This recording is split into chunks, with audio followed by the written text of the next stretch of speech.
My mother looked me dead in the eyes on the most important day of my life and told me I was the absolute disgrace of our bloodline. She refused to sit in the VIP section at my medical school graduation, demanding I hand my tickets over to my brother-in-law to impress his wealthy real estate investors instead. So I tore those tickets into shreds and gave the best seat in the house to the one man who actually deserved it. Just 30 minutes later, as the university president interrupted the entire commencement to announce a $15 million medical acquisition bearing my name, my phone screen lit up with 74 missed calls from the exact people who had just walked out on me. My name is Kiara. I am 28 years old, and my family has always valued the illusion of success over actual hard work. Before I continue this story, let me know where you are watching from in the comments below. Hit like and subscribe if you have ever had to cut off toxic family members who only loved you when you were useful to their image. The echoing lobby of the university commencement hall was packed with proud families carrying massive bouquets and custom graduation signs. The air smelled of fresh roses and expensive perfumes as generations of families gathered to celebrate their children. I stood near the entrance in my black gown and master hood, clutching the 2 VIP passes I had earned as a top honors graduate in the rigorous oncology research program.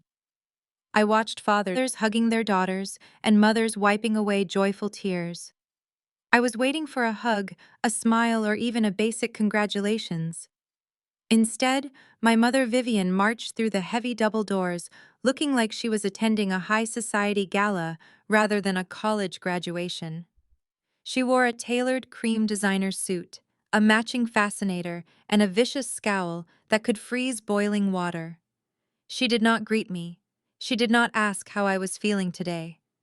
Vivian simply held out her perfectly manicured hand, palm up, and snapped her fingers twice in my direction. "Give me the 2 VIP passes right now, Kiara," she demanded, her voice kept at a fierce, venomous whisper so the other church members gathered in the lobby would not overhear her breaking character.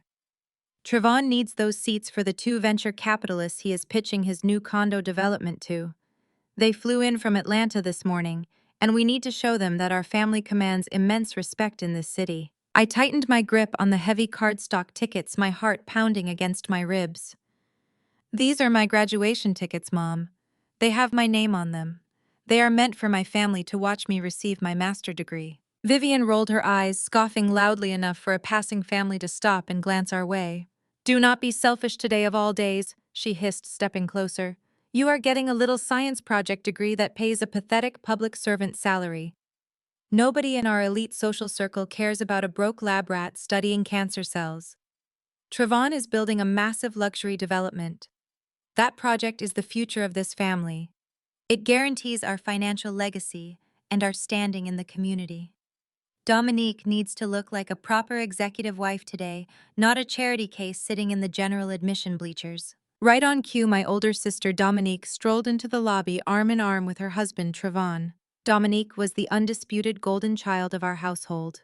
She was the former pageant queen, the perfect sorority legacy, the woman who married a flashy developer. Trevon wore a tailored suit paired with a heavy gold watch and designer loafers that screamed newly acquired wealth. He carried himself with the unearned arrogance of a man who believed his own fabricated lies. Dominique looked me up and down, her lips curling into a smirk of pure, unadulterated pity. "You could have at least bought a nicer dress for underneath the gown, Kiara. You look like you just rolled out of a hospital basement." Trevon stepped forward, invading my personal space with a mocking grin. He reached into his jacket pocket, pulled out a crumpled $100 bill, and flicked it onto the polished marble floor right at my feet. "Go buy yourself a nice coffee, little sis." Trevon laughed, his voice dripping with intense condescension. "Real business is happening today. We are closing a massive deal at the steakhouse across the street in an hour. We need those VIP seats to impress the money men. Hand them over and stop acting like a stubborn child." I looked down at the crumpled bill resting on the floor. My blood boiled as terrible memories rushed back. 3 years ago, Vivian had completely drained the $40,000 from my late grandmother's college fund. That money was legally meant for my tuition and housing. Instead, Vivian used every single penny to pay for Dominique's extravagant destination wedding in Jamaica and to put the massive down payment on Trevon's leased luxury vehicle. They needed to keep up appearances for their wealthy megachurch congregation at all costs. To survive and fund my clinical trials after that brutal betrayal, I had worked grueling night shifts at a hazardous chemical processing plant. I glanced at the faint chemical burn scar on my left wrist. They knew I had suffered. They knew I had starved. They had mocked me for doing dirty manual labor while they posed for magazine covers. They called me foolish for rejecting the easy path of marrying someone wealthy and instead choosing the grueling path of a biomedical researcher.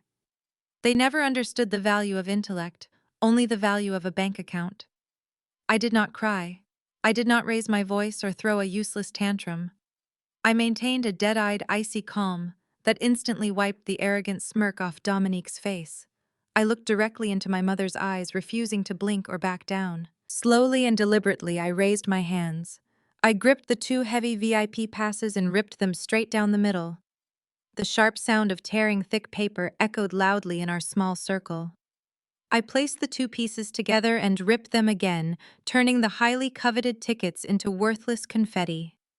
I let the shredded pieces flutter down onto the marble floor, watching them land exactly on top of Trevon's crumpled $100 bill. Vivian gasped, violently clutching her chest, as if I had just struck her physically, her carefully crafted socialite facade completely shattered in an instant.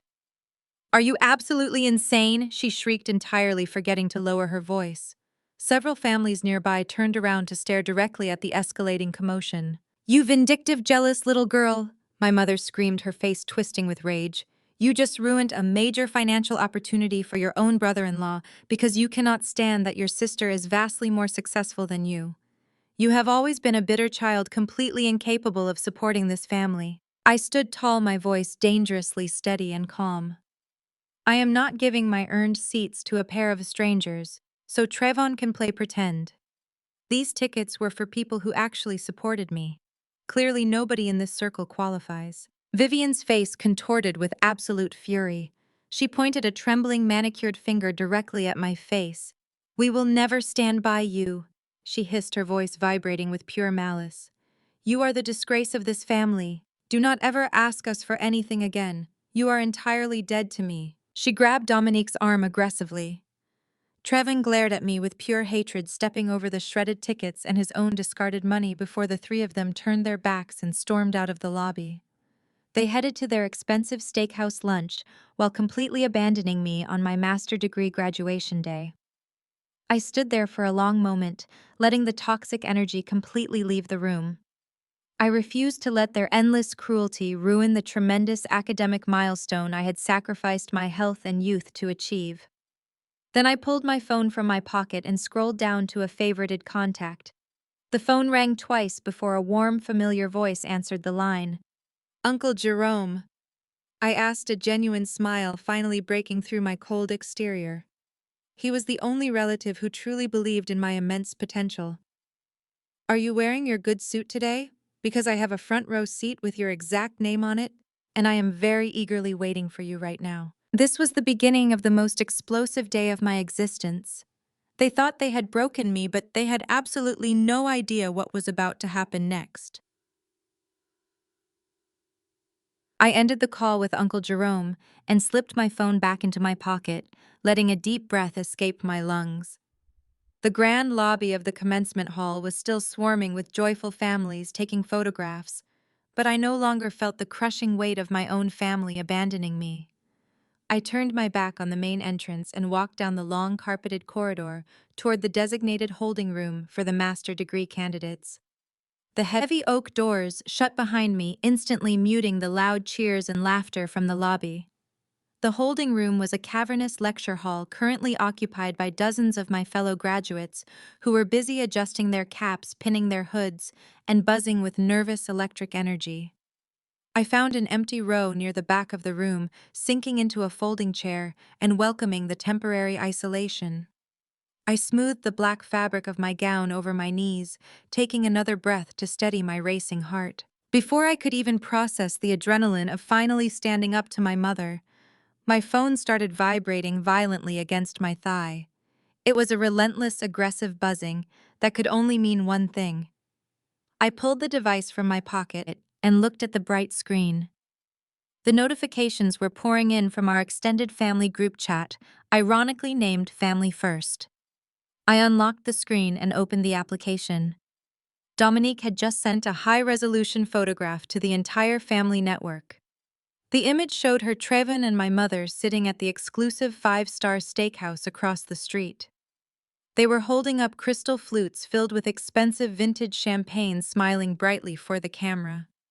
Trayvon looked obnoxiously smug, holding a thick cigar, while my mother beamed beside him as if he had cured a global disease. Dominique had attached a caption beneath the photograph that was clearly designed to be a public humiliating strike against me. The caption read, "Cheers to Trayvon and his massive new real estate deal.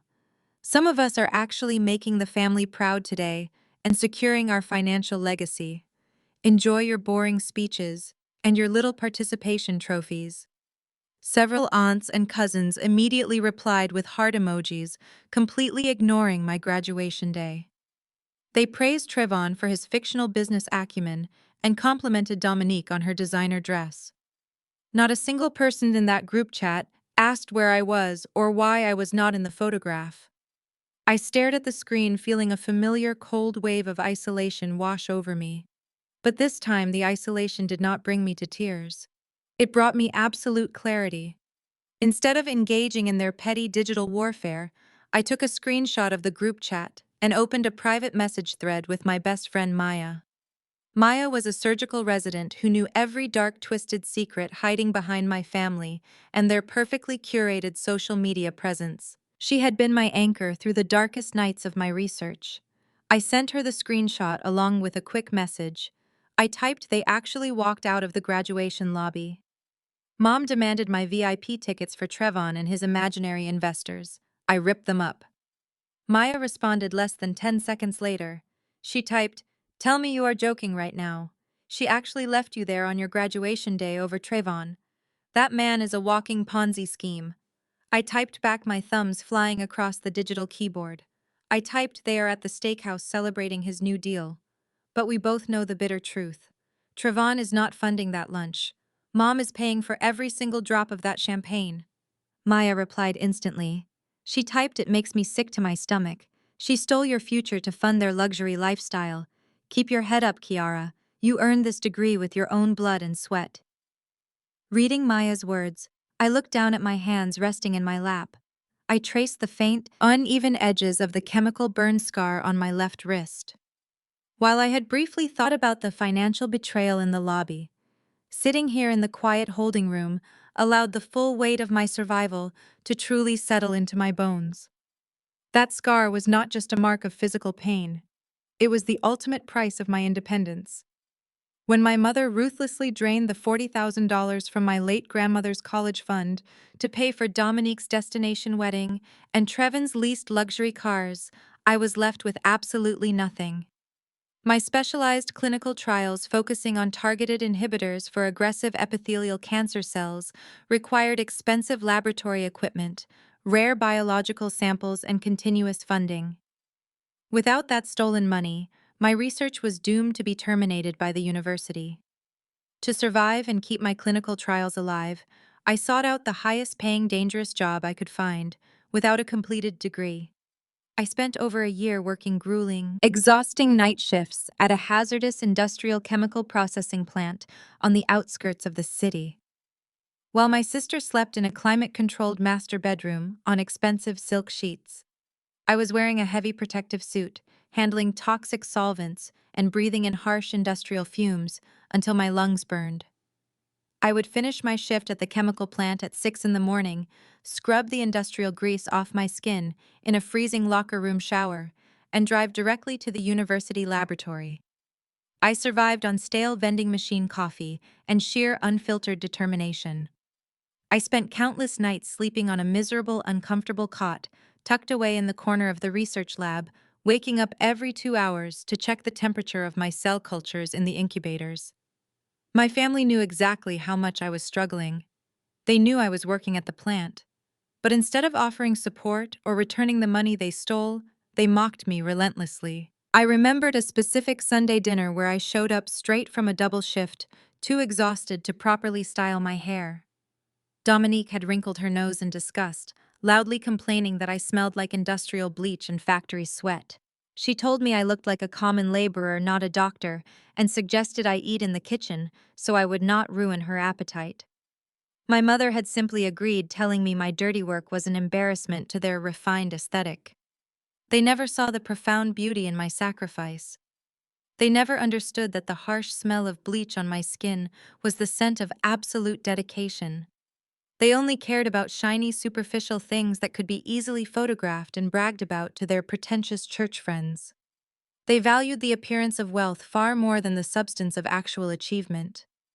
Every text message they sent, every perfectly filtered picture they uploaded, was a calculated attempt to maintain an illusion of grandeur while completely erasing the reality of my relentless struggle and eventual triumph.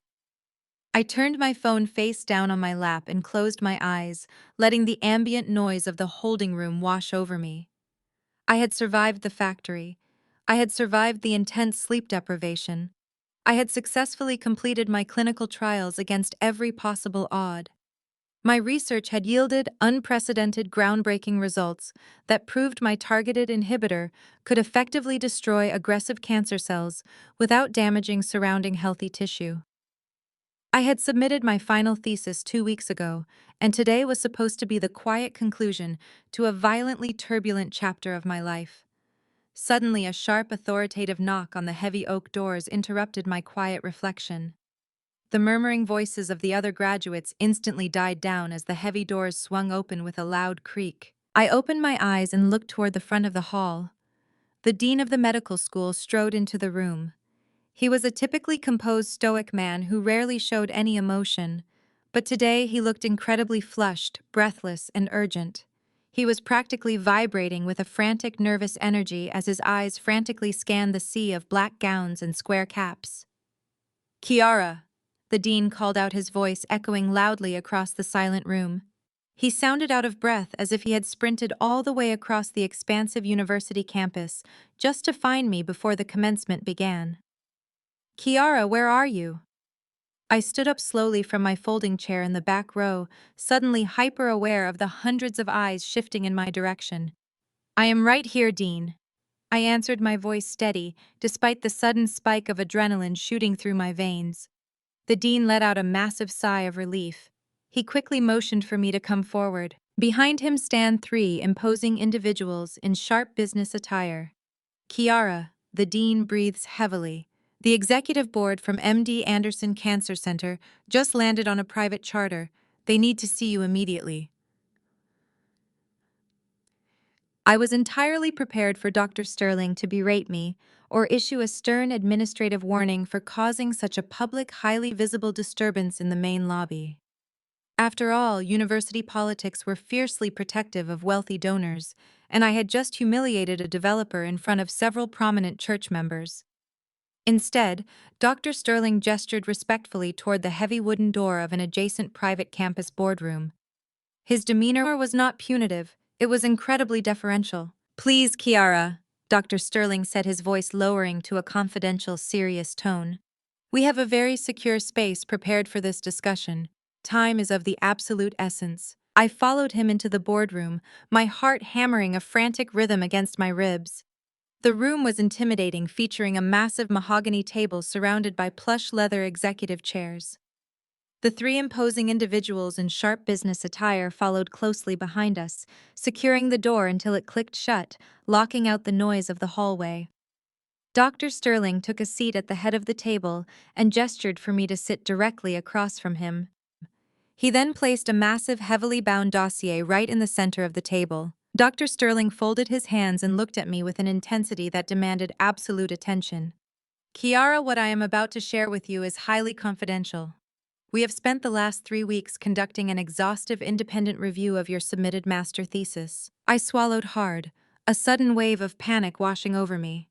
"Is there a problem with my clinical data, doctor?" "I assure you, every single phase of the cellular modeling was conducted under the strictest possible protocols, despite our limited lab resources." Dr. Sterling held up a hand, a warm, reassuring smile breaking across his previously stern face. "There is no problem, Kiara. Quite the opposite.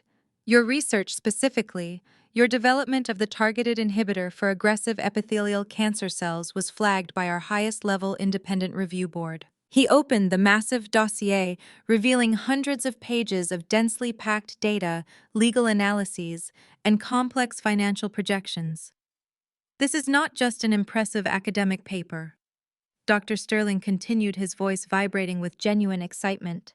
It is a highly viable, fully patentable medical breakthrough. Our internal teams have already run your formulas through our advanced preliminary Phase 2 clinical modeling systems. The results were unprecedented. Your inhibitor doesn't just slow the cellular growth, it actively destroys the aggressive cells without causing collateral damage to the surrounding healthy tissue. I sat completely stunned, unable to process the magnitude of his words. My hands began to shake slightly as I looked down at the dossier. You ran my formulas through your advanced modeling, but how my lab barely had enough funding to keep the basic incubators running. The harsh reality of my struggle suddenly crashed into the forefront of my mind, bringing a sharp wave of internal doubt. I looked at Dr. Sterling, feeling the heavy, suffocating weight of my traumatic past. Dr. Sterling, I have to be completely honest with you, I said, my voice trembling slightly. I almost had to abandon this entire research project 6 months ago. I completely ran out of funding. I was working overnight shifts at a hazardous chemical processing plant just to afford the basic reagents. If you look closely at my methodology, you will see gaps where I had to improvise because I could not afford standard testing kits. I expected him to look disappointed or to question the validity of my improvised methods. Instead, Dr. Sterling's smile grew even warmer, his eyes reflecting a deep, profound respect. We know, Dr. Sterling said softly. We looked extensively into your laboratory's financials during our review process. We saw the severe budget deficits. We saw the creative, desperate improvisations. And frankly, Kiara, that is exactly what convinced our board. He leaned forward, tapping a specific page in the dossier. You achieved on a shoestring budget what multi-million-dollar state-of-the-art laboratories completely failed to do. You showed a level of resourcefulness, raw intellect, and relentless dedication that cannot be taught in any classroom. That kind of brilliance is exactly what MD Anderson wants. We do not just want your research, we want the brilliant mind that created it under such impossible pressure. Before I could even formulate a response to this incredible validation, my phone buzzed sharply in my gown pocket. The jarring sound broke the quiet intensity of the boardroom. I pulled the phone out, intending to silence it, but my eyes caught the preview banner of the incoming text message. It was from my father, Reginald, the ultimate enabler of my family's toxic dynamics. The message read, "Your mother is very upset, Kiara. You caused a massive scene in the lobby and embarrassed Trevon in front of important church members. You need to apologize to Trevon immediately and transfer him $500 for the lunch you ruined. Do not make this worse than it already is. Family comes first." I stared at the glowing screen. For years, a message like that would have sent me into a spiral of guilt and desperate compliance. I would have drained my meager bank account to appease them, sacrificing my own needs to maintain their fragile illusion of harmony. But sitting in this boardroom, looking at the massive dossier representing my undeniable brilliance, the manipulation completely lost its power over me. Without a single word, I deliberately powered my phone off and slid it back into my pocket. I looked back up at Dr. Sterling, my posture straightening, my resolve hardening into solid steel. I apologize for the interruption, Dr. Sterling. I am completely focused now. Please continue. Dr. Sterling noted the decisive action with a subtle nod of approval. He closed the dossier and clasped his hands together again. We have a very specific plan for today's commencement ceremony, Kiara. The university administration has been fully briefed, and they are entirely on board. We have a surprise planned for the ceremony, and you need to be absolutely ready for it. He signaled to one of the executives standing behind him, who stepped forward and handed me a sleek, confidential legal folder. Inside this folder are the preliminary acquisition documents and your proposed employment contract, Dr. Sterling explained. Take a few moments to review the terms.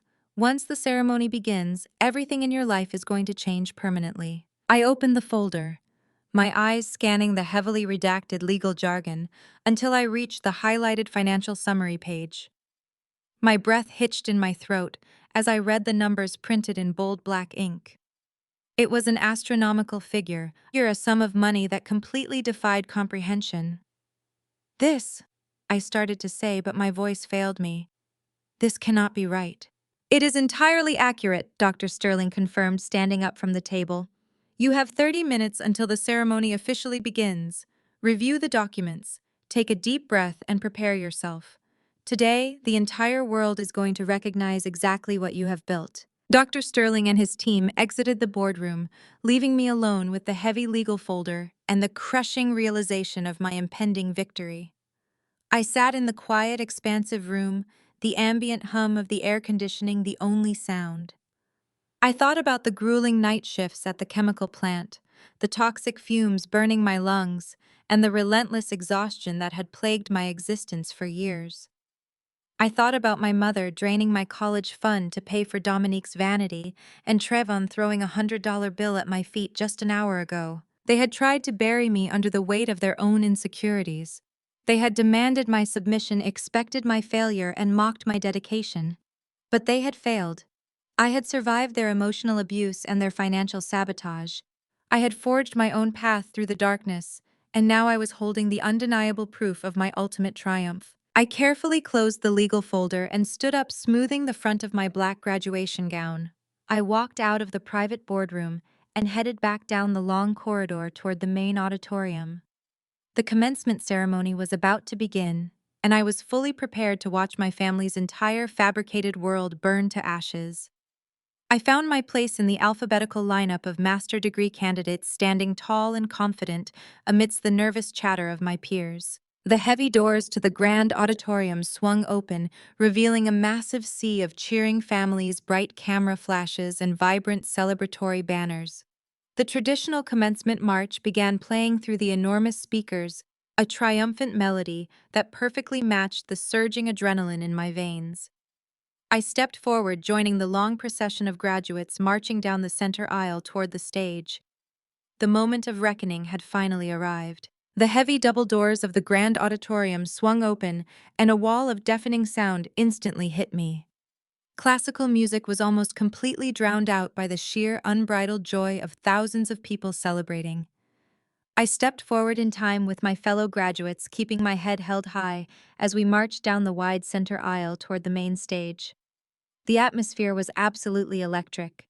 Entire rows of the stadium seating were packed tightly with exuberant families who had shown up to loudly validate all their children's hard work. I saw customized shirts bearing the faces of graduates. I saw massive glittery cardboard signs waving frantically in the air. I heard the sharp, piercing blasts of air horns, echoing from the upper balconies, followed immediately by groups of proud mothers screaming their daughters' names. The immense outpouring of love and support was overwhelming, a beautiful testament to the village it usually took to push a dedicated student across the finish line of a rigorous, demanding medical program. I kept my posture rigid, my eyes scanning the designated VIP section near the front of the stage. Every graduate in the honors program had been allocated 6 premium seats. As I marched closer, the stark, painful reality of my situation materialized in front of me. Out of the 6 velvet-lined chairs bearing my nameplate 5 were completely empty. The plush red fabric of the unoccupied seats stood out like a glaring, undeniable physical manifestation of my family's betrayal. They had actually done it. They had chosen a superficial, heavily financed lunch over my master degree. The visual should have broken my spirit. It should have made me feel entirely worthless, just like my mother Vivian intended when she stormed out the lobby. But I did not feel broken. I felt an overwhelming surge of profound gratitude because the 6th seat was not empty. Right in the dead center of my allocated row sat Uncle Jerome. He was my mother's older brother, a retired public high school science teacher, and the absolute antithesis of everything toxic in my bloodline. He was wearing a slightly outdated, wide-lapel charcoal suit that he reserved strictly for weddings and funerals. Despite the suit being a decade out of style, it was meticulously ironed, the creases sharp and deliberate. He sat with his back perfectly straight, projecting a quiet, dignified pride that completely eclipsed the empty chairs surrounding him. In his large, weathered hands, he held a single vibrant bouquet of sunflowers. They were not expensive imported orchids or flashy exotic arrangements. They were sunflowers, the exact same flower his late wife had grown in their small backyard before cancer took her from us 10 years ago. He had brought them specifically to honor her memory and to celebrate my relentless fight against the very disease that had stolen her away from him forever. As the procession line slowed down near the front rows, I found myself pausing just a few feet away from Uncle Jerome. The surrounding noise of the auditorium seemed to fade into a muted hum. He looked at me, his deep brown eyes crinkling at the corners with a smile that conveyed more genuine love than my parents had offered me in my entire 28 long years of life. He gave me a firm, singular nod of absolute approval. I mouthed the words thank you to him, my throat suddenly tight with emotion. Looking at him sitting there alone, I felt the heavy, unspoken weight of his monumental sacrifice. 2 years ago, when Vivian ruthlessly drained the $40,000 from my late grandmother's college fund to pay for my older sister, Dominique's vanity wedding, I was ready to drop out. I was exhausted from the factory night shifts and entirely out of options to pay for my final year of advanced laboratory fees. I had gone to Uncle Jerome's modest house just to cry and admit defeat. He had simply listened, brewed me a cup of tea, and told me to go home and sleep. 3 days later, my university account balance was miraculously paid in full. When I rushed to his house to ask how he managed it, I found his driveway completely empty. Uncle Jerome had spent a decade meticulously restoring a vintage 1969 Chevelle. It was his absolute pride and joy, a mechanical masterpiece he had rebuilt with his own hands, piece by painstaking piece. He had quietly sold the classic American muscle car to a private collector overnight just to ensure my clinical trials could continue. He never asked for repayment. He never bragged about his generosity. He explicitly swore me to secrecy, making me promise never to tell Vivian or Reginald, because he knew they would somehow cruelly find a way to weaponize his financial sacrifice. He traded his most prized possession for my future without a single second of painful hesitation. He was not just my uncle. He was my actual chosen father figure, my mentor, and the sole reason I was standing here in a graduation gown today. I returned his nod, pulling my shoulders back, and continued my march toward the front row of folding chairs designated for the master candidates. I took my assigned seat, smoothing the black fabric over my knees, and looked up at the massive stage. The university president, a tall and imposing man with silver hair, stepped up to the podium and tapped the microphone.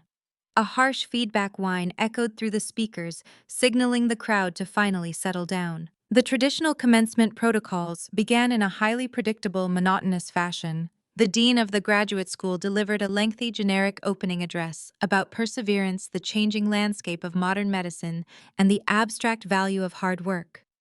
Several guest speakers followed, reading from prepared notes that felt entirely disconnected from the grueling reality of actual clinical research. The students around me began to shift restlessly in their seats, checking their phones under their gowns and whispering to one another. The air in the room grew heavy and stagnant, the initial excitement giving way to the standard boredom of a long academic ceremony. However, while the valedictorian was delivering her speech, I noticed a very strange, unscripted shift in the atmosphere around the perimeter of the stage.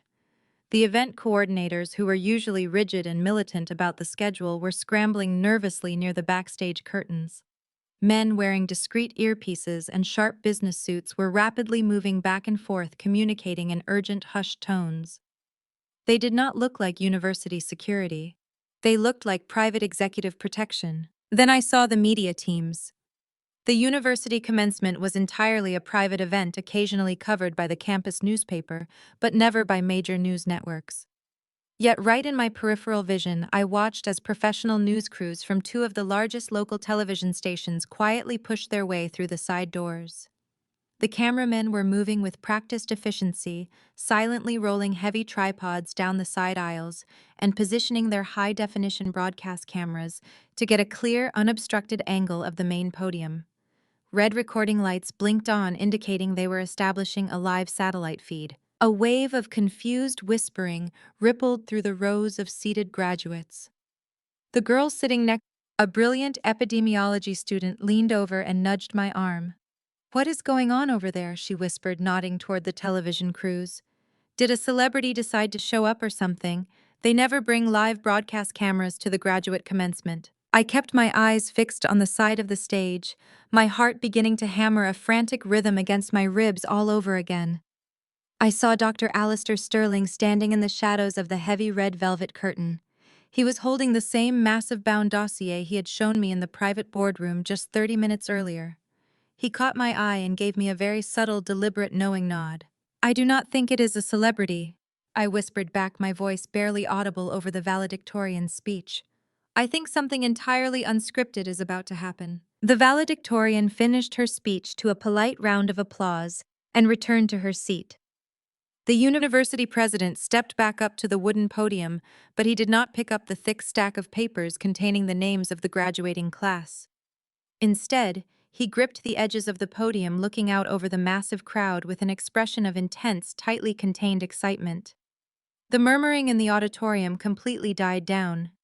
Even the families in the upper balconies sensed the sudden dramatic shift in the program. The standard script had been entirely thrown out the window. The exact moment Dr. Sterling stepped out from behind the heavy velvet curtain and walked toward the center of the brightly lit stage, I knew my family's fabricated reality was about to be permanently destroyed on live television. The murmuring in the auditorium had crescendoed into a loud, frantic buzz. The university president stood at the wooden podium, his hands gripping the edges, projecting an aura of intense, tightly coiled excitement. He leaned into the microphone, his voice booming across the grand hall and instantly commanding the attention of every single person present. "Ladies, gentlemen, and esteemed guests," the president began, his tone carrying a weight that signaled history was about to be made. "Before we proceed with the conferral of the master degrees, I must announce a very brief but absolutely monumental deviation from our standard commencement program." A collective gasp rippled through the thousands of seated families. My heart hammered against my ribs loud enough that I thought the graduate sitting next to me could hear it. I kept my eyes fixed on the stage, my posture rigid, refusing to let the overwhelming anxiety show on my face. The president continued, his voice swelling with immense institutional pride. "Today, this university is not merely celebrating the academic achievements of our students. We are celebrating a historic, unprecedented partnership that will forever change the trajectory of modern medicine.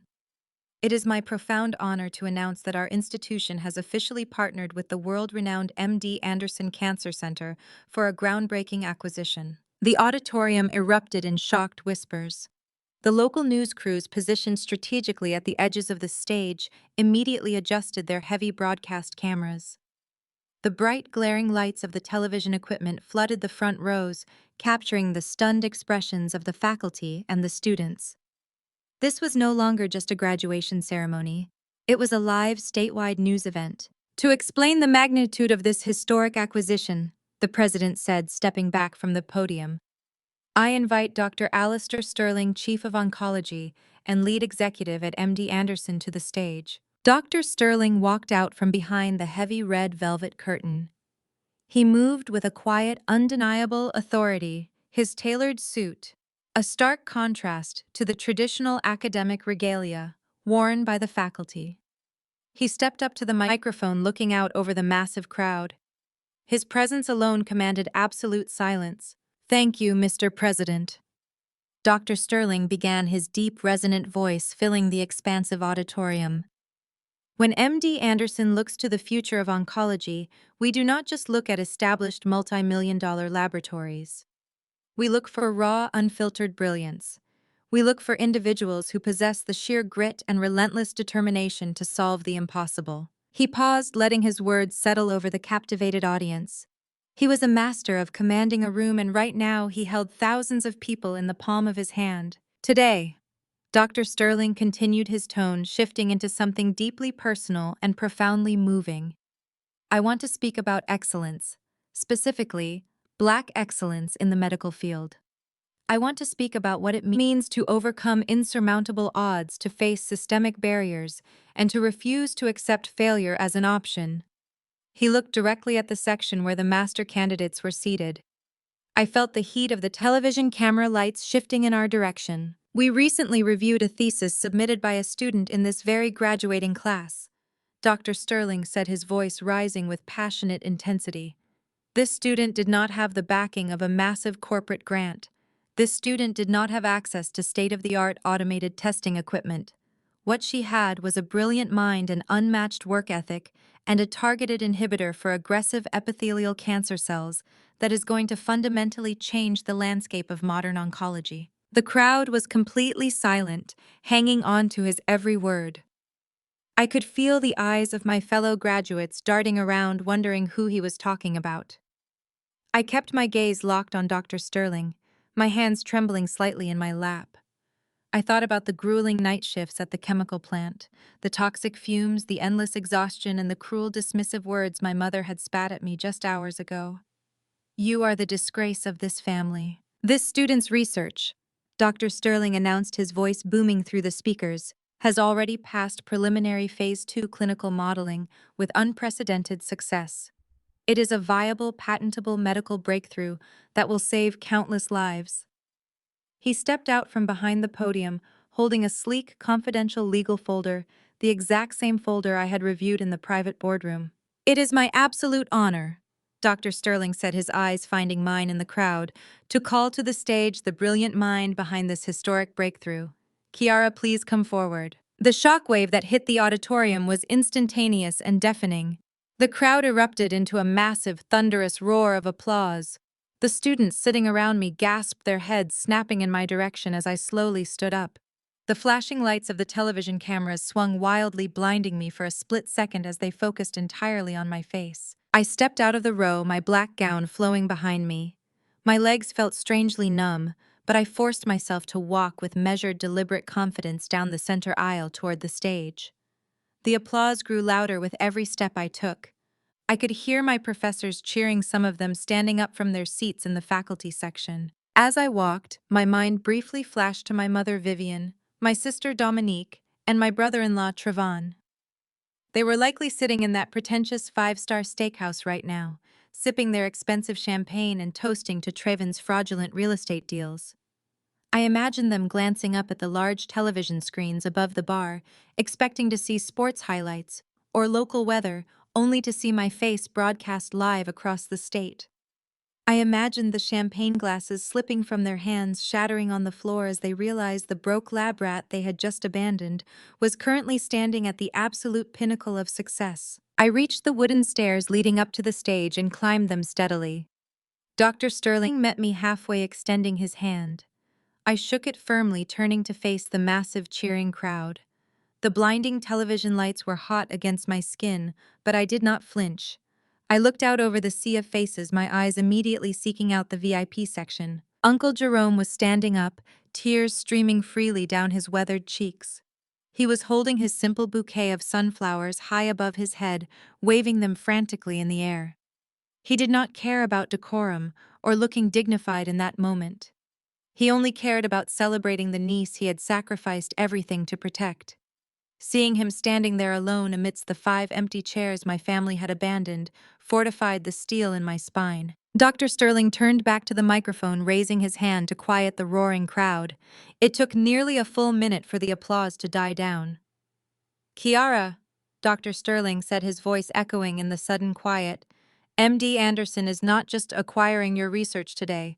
We are investing in your future." He opened the sleek legal folder and pulled out a single heavily embossed document.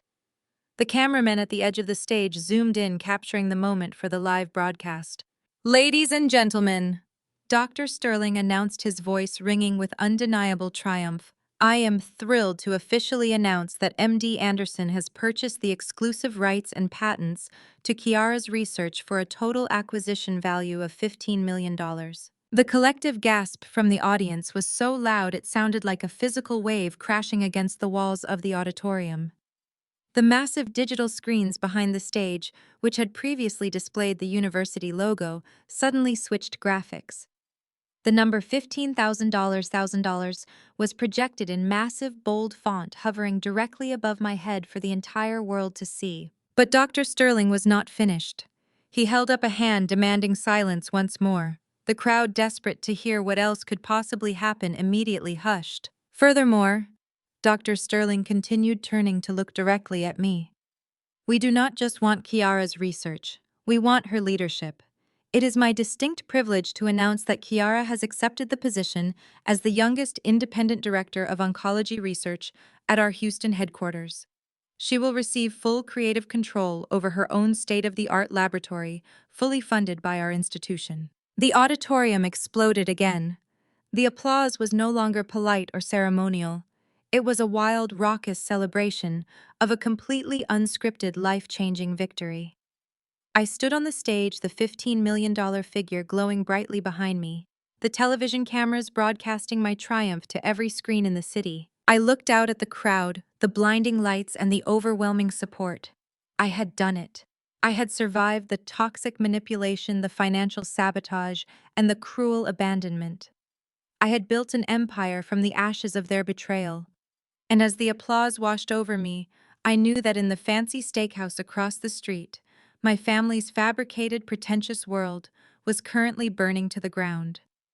They had called me a disgrace, but I was the one standing on the stage holding a $15 million contract while they watched from a distance, completely powerless to stop my rise. Section 6, exactly 1500 words. The deafening explosion of applause and cheers in the grand auditorium felt less like a celebration and more like a physical shockwave, validating every agonizing struggle I had endured. Dr. Sterling stood beside me, projecting a calm, commanding presence that anchored the chaotic energy of the room. The massive digital screen behind us glowed with the undeniable $15 million figure, a blinding testament to my research, and a direct, irrefutable challenge to my family's entire fabricated existence. Dr. Sterling turned to face me, his expression softening with genuine respect. He waited a few moments for the initial wave of applause to recede, then he raised the microphone back to his lips. His voice cut through the lingering murmurs with absolute authority, ensuring that every single person in the massive hall and everyone watching the live news broadcast across the state heard his next words clearly. Let me be absolutely clear about what this means. Dr. Sterling announced, his voice echoing powerfully. MD Anderson Cancer Center has not just purchased the exclusive rights and patents to Kiara's groundbreaking research today. We are not simply acquiring intellectual property. We are officially securing the future of oncology. He paused, gesturing toward me with a slow, deliberate motion. It is my distinct honor and profound privilege to formally announce that Kiara has accepted our offer to become the youngest independent director of oncology research at our main headquarters in Houston, Texas. The auditorium erupted once again, the noise swelling to a deafening roar. Students near the front rows jumped to their feet, their heavy black gowns rustling loudly as they cheered. I could see the sheer disbelief and awe radiating from their faces. I kept my posture perfectly rigid, my chin held high, letting the magnitude of his announcement sink in. In this role, Dr. Sterling continued, raising his hand to gently quiet the roaring crowd. Director Kiara will receive a seven-figure annual executive salary. But more importantly, she will command full unrestricted creative control over her own state-of-the-art laboratory facility. Her work will be fully funded and aggressively supported by our institution without compromise. A collective, stunned silence swept through the audience as the gravity of his words settled over them. A seven-figure salary, full creative control, a dedicated state-of-the-art laboratory. I was no longer a struggling student fighting for scrap funding. I was no longer the broke lab rat my brother-in-law Trevin had mocked just an hour earlier. I was an executive director commanding a multi-million-dollar scientific empire. The blinding television camera lights shifted, focusing intensely on my face. I knew exactly where those live broadcast feeds were going. I pictured the upscale, pretentious steakhouse located just a few blocks away from the campus. I pictured my mother Vivian, my sister Dominique, and Trevon sitting at their reserved table surrounded by the wealthy real estate investors Trevon was desperately trying to impress. I imagined the lively, arrogant chatter at their table, instantly dying the moment the local news anchor interrupted the broadcast. I pictured them looking up at the high-definition televisions mounted above the polished mahogany bar. I envisioned the exact moment Vivian saw the massive $15 million figure projected above my head. I could almost hear the sharp, shattering sound of Dominique dropping her expensive crystal champagne flute onto the hardwood floor, the bubbly liquid spilling everywhere as she realized the sister she had spent her life belittling was now wealthier and vastly more powerful than she could ever hope to be. Trevon, who had thrown a crumpled $100 bill at my feet and commanded me to buy coffee, was currently witnessing me secure a massive cash-heavy acquisition and a prestigious executive title. His fabricated real estate empire, built entirely on heavily leveraged debt and fragile social connections, was utterly dwarfed by my tangible, undeniable achievement. Their entire carefully curated reality was burning to ashes on live television, and I was the one holding the match. "Kiara," Dr. Sterling said gently, snapping my attention back to the present moment. He extended the microphone toward me. "The floor is entirely yours." I took the microphone, my fingers gripping the cool metal. The auditorium was incredibly silent now, thousands of people waiting with bated breath to hear what I had to say. I looked out over the massive sea of faces past the glaring camera lights and focused my gaze directly on the VIP section near the front. Out of the 6 velvet-lined chairs allocated to my family, 5 remained glaringly empty. But right in the center sat Uncle Jerome. He was no longer sitting perfectly straight. He was standing up, tears streaming freely down his weathered cheeks, his chest heaving with silent, overwhelming emotion. He held his simple bouquet of sunflowers high above his head, waving them frantically. He did not care about looking dignified.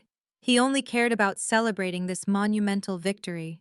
"Thank you, Dr. Sterling," I began, my voice remarkably steady, echoing clearly through the massive speakers.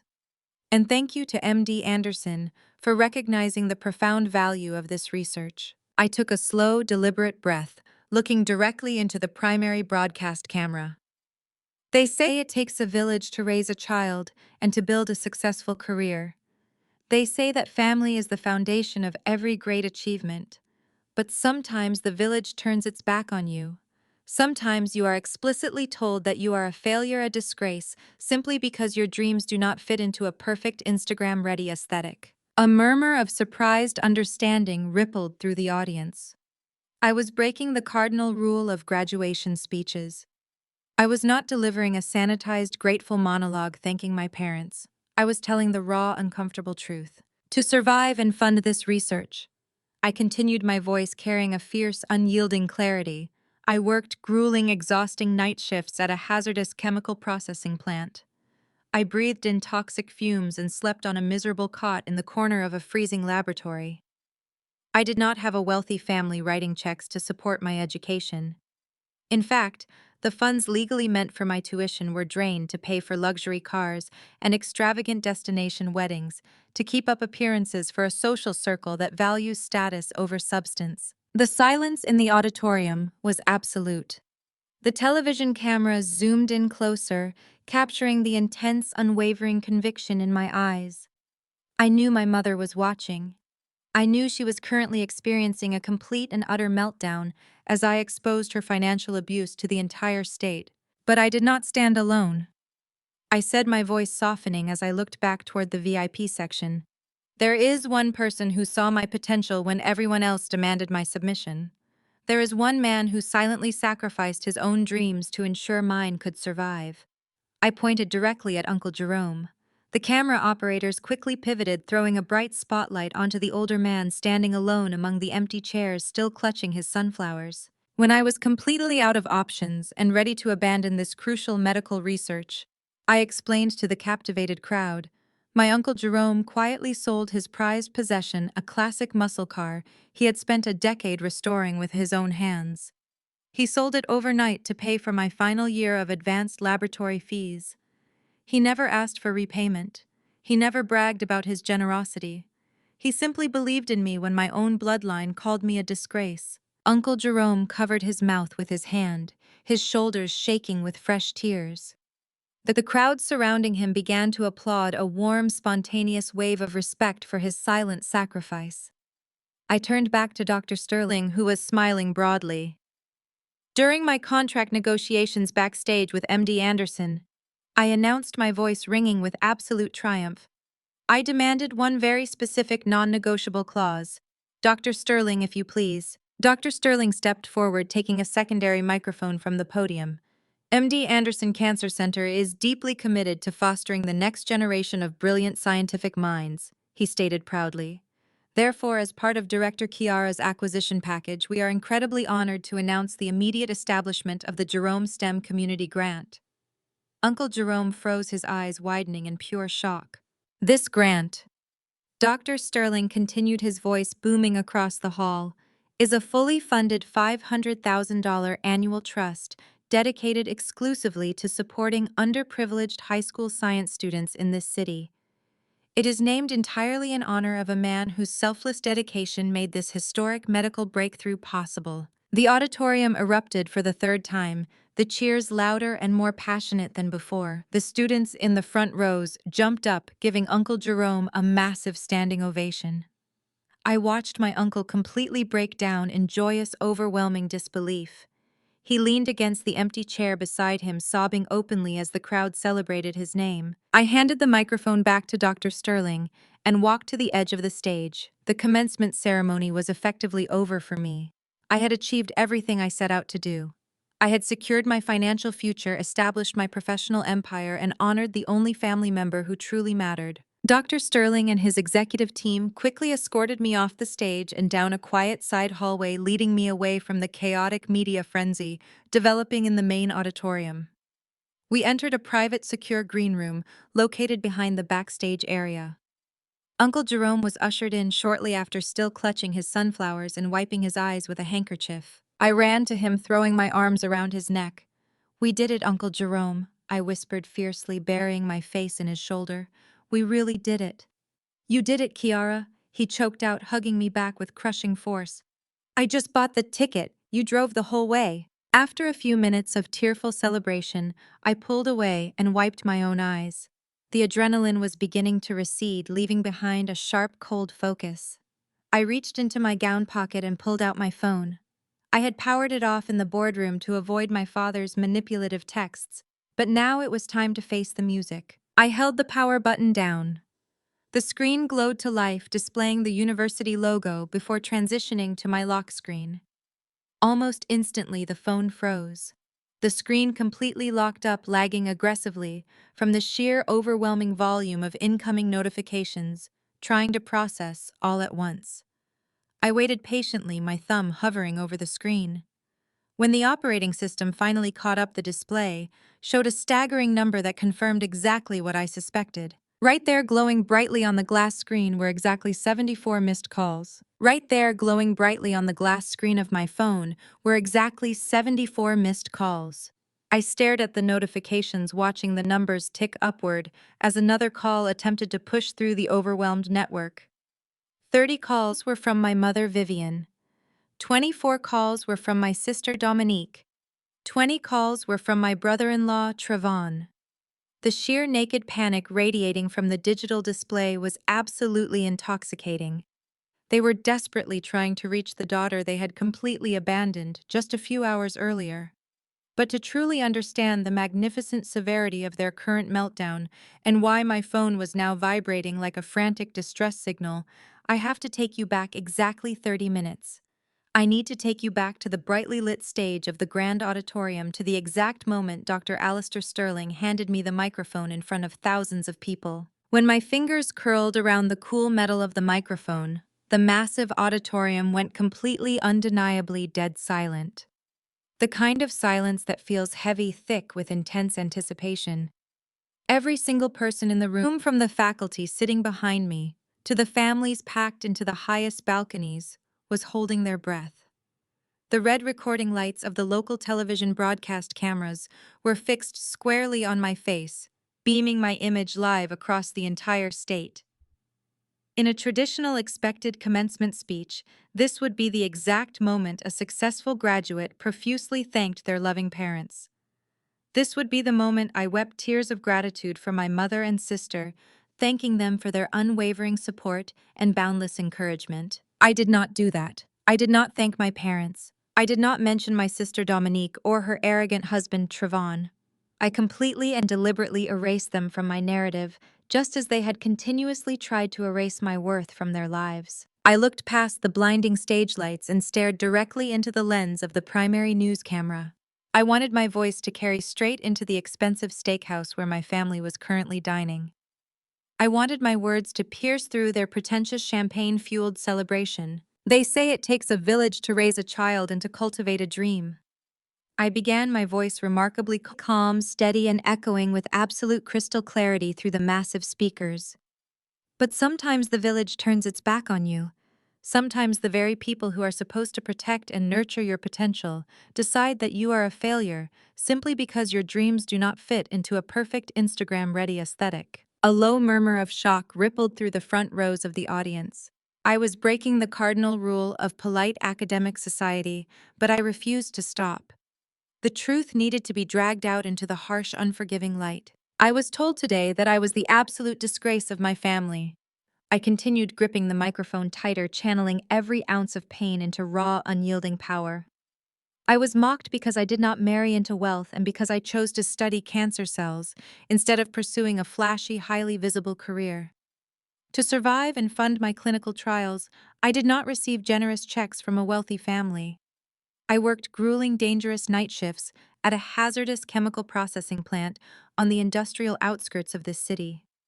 I spent over a year breathing in harsh, toxic fumes while wearing a heavy protective suit, scrubbing industrial grease off my skin at 6 in the morning just so I could drive directly to the university laboratory. The silence in the room deepened into something profound and incredibly heavy.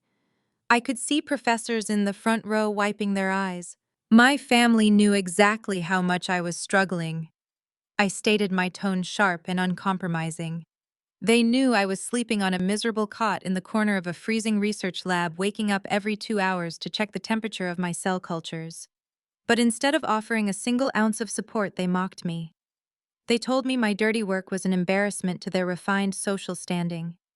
They stole my college fund to pay for luxury cars and destination weddings, demanding my absolute submission while actively trying to destroy my future. I took a deep breath, letting the magnitude of my public vindication settle over the crowd. It took sheer, unfiltered grit to survive that level of financial and emotional sabotage.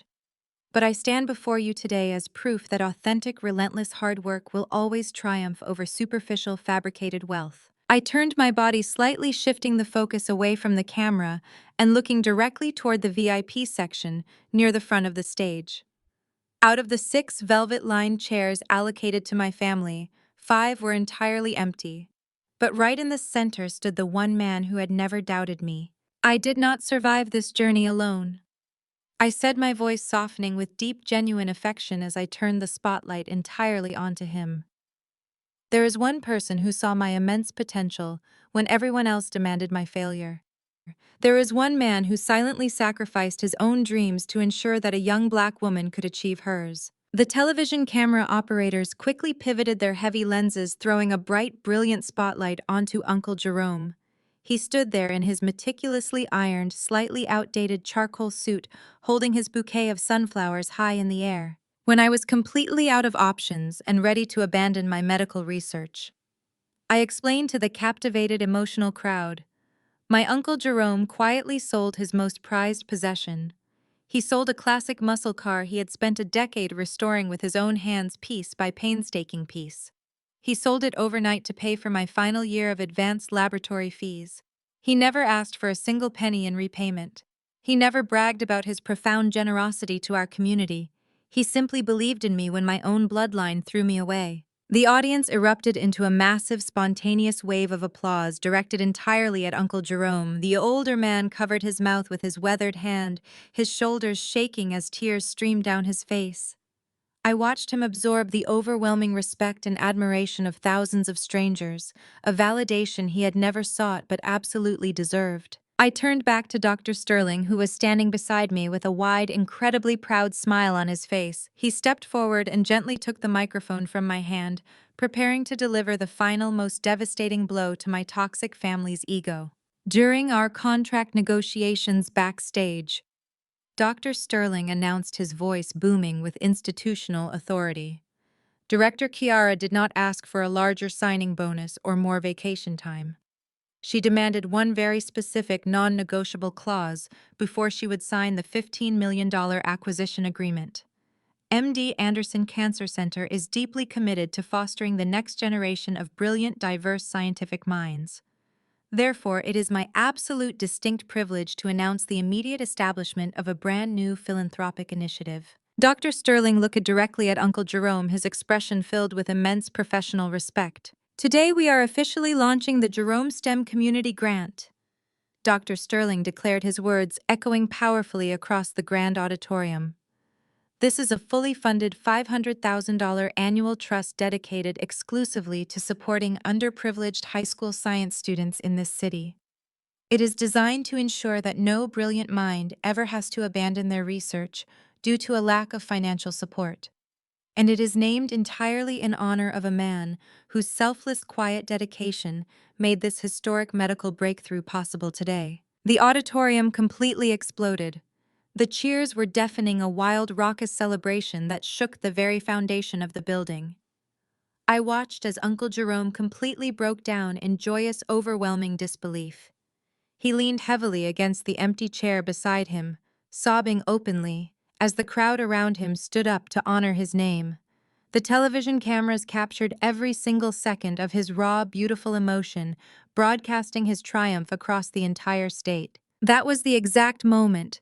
The absolute gravity of my success was cemented into history.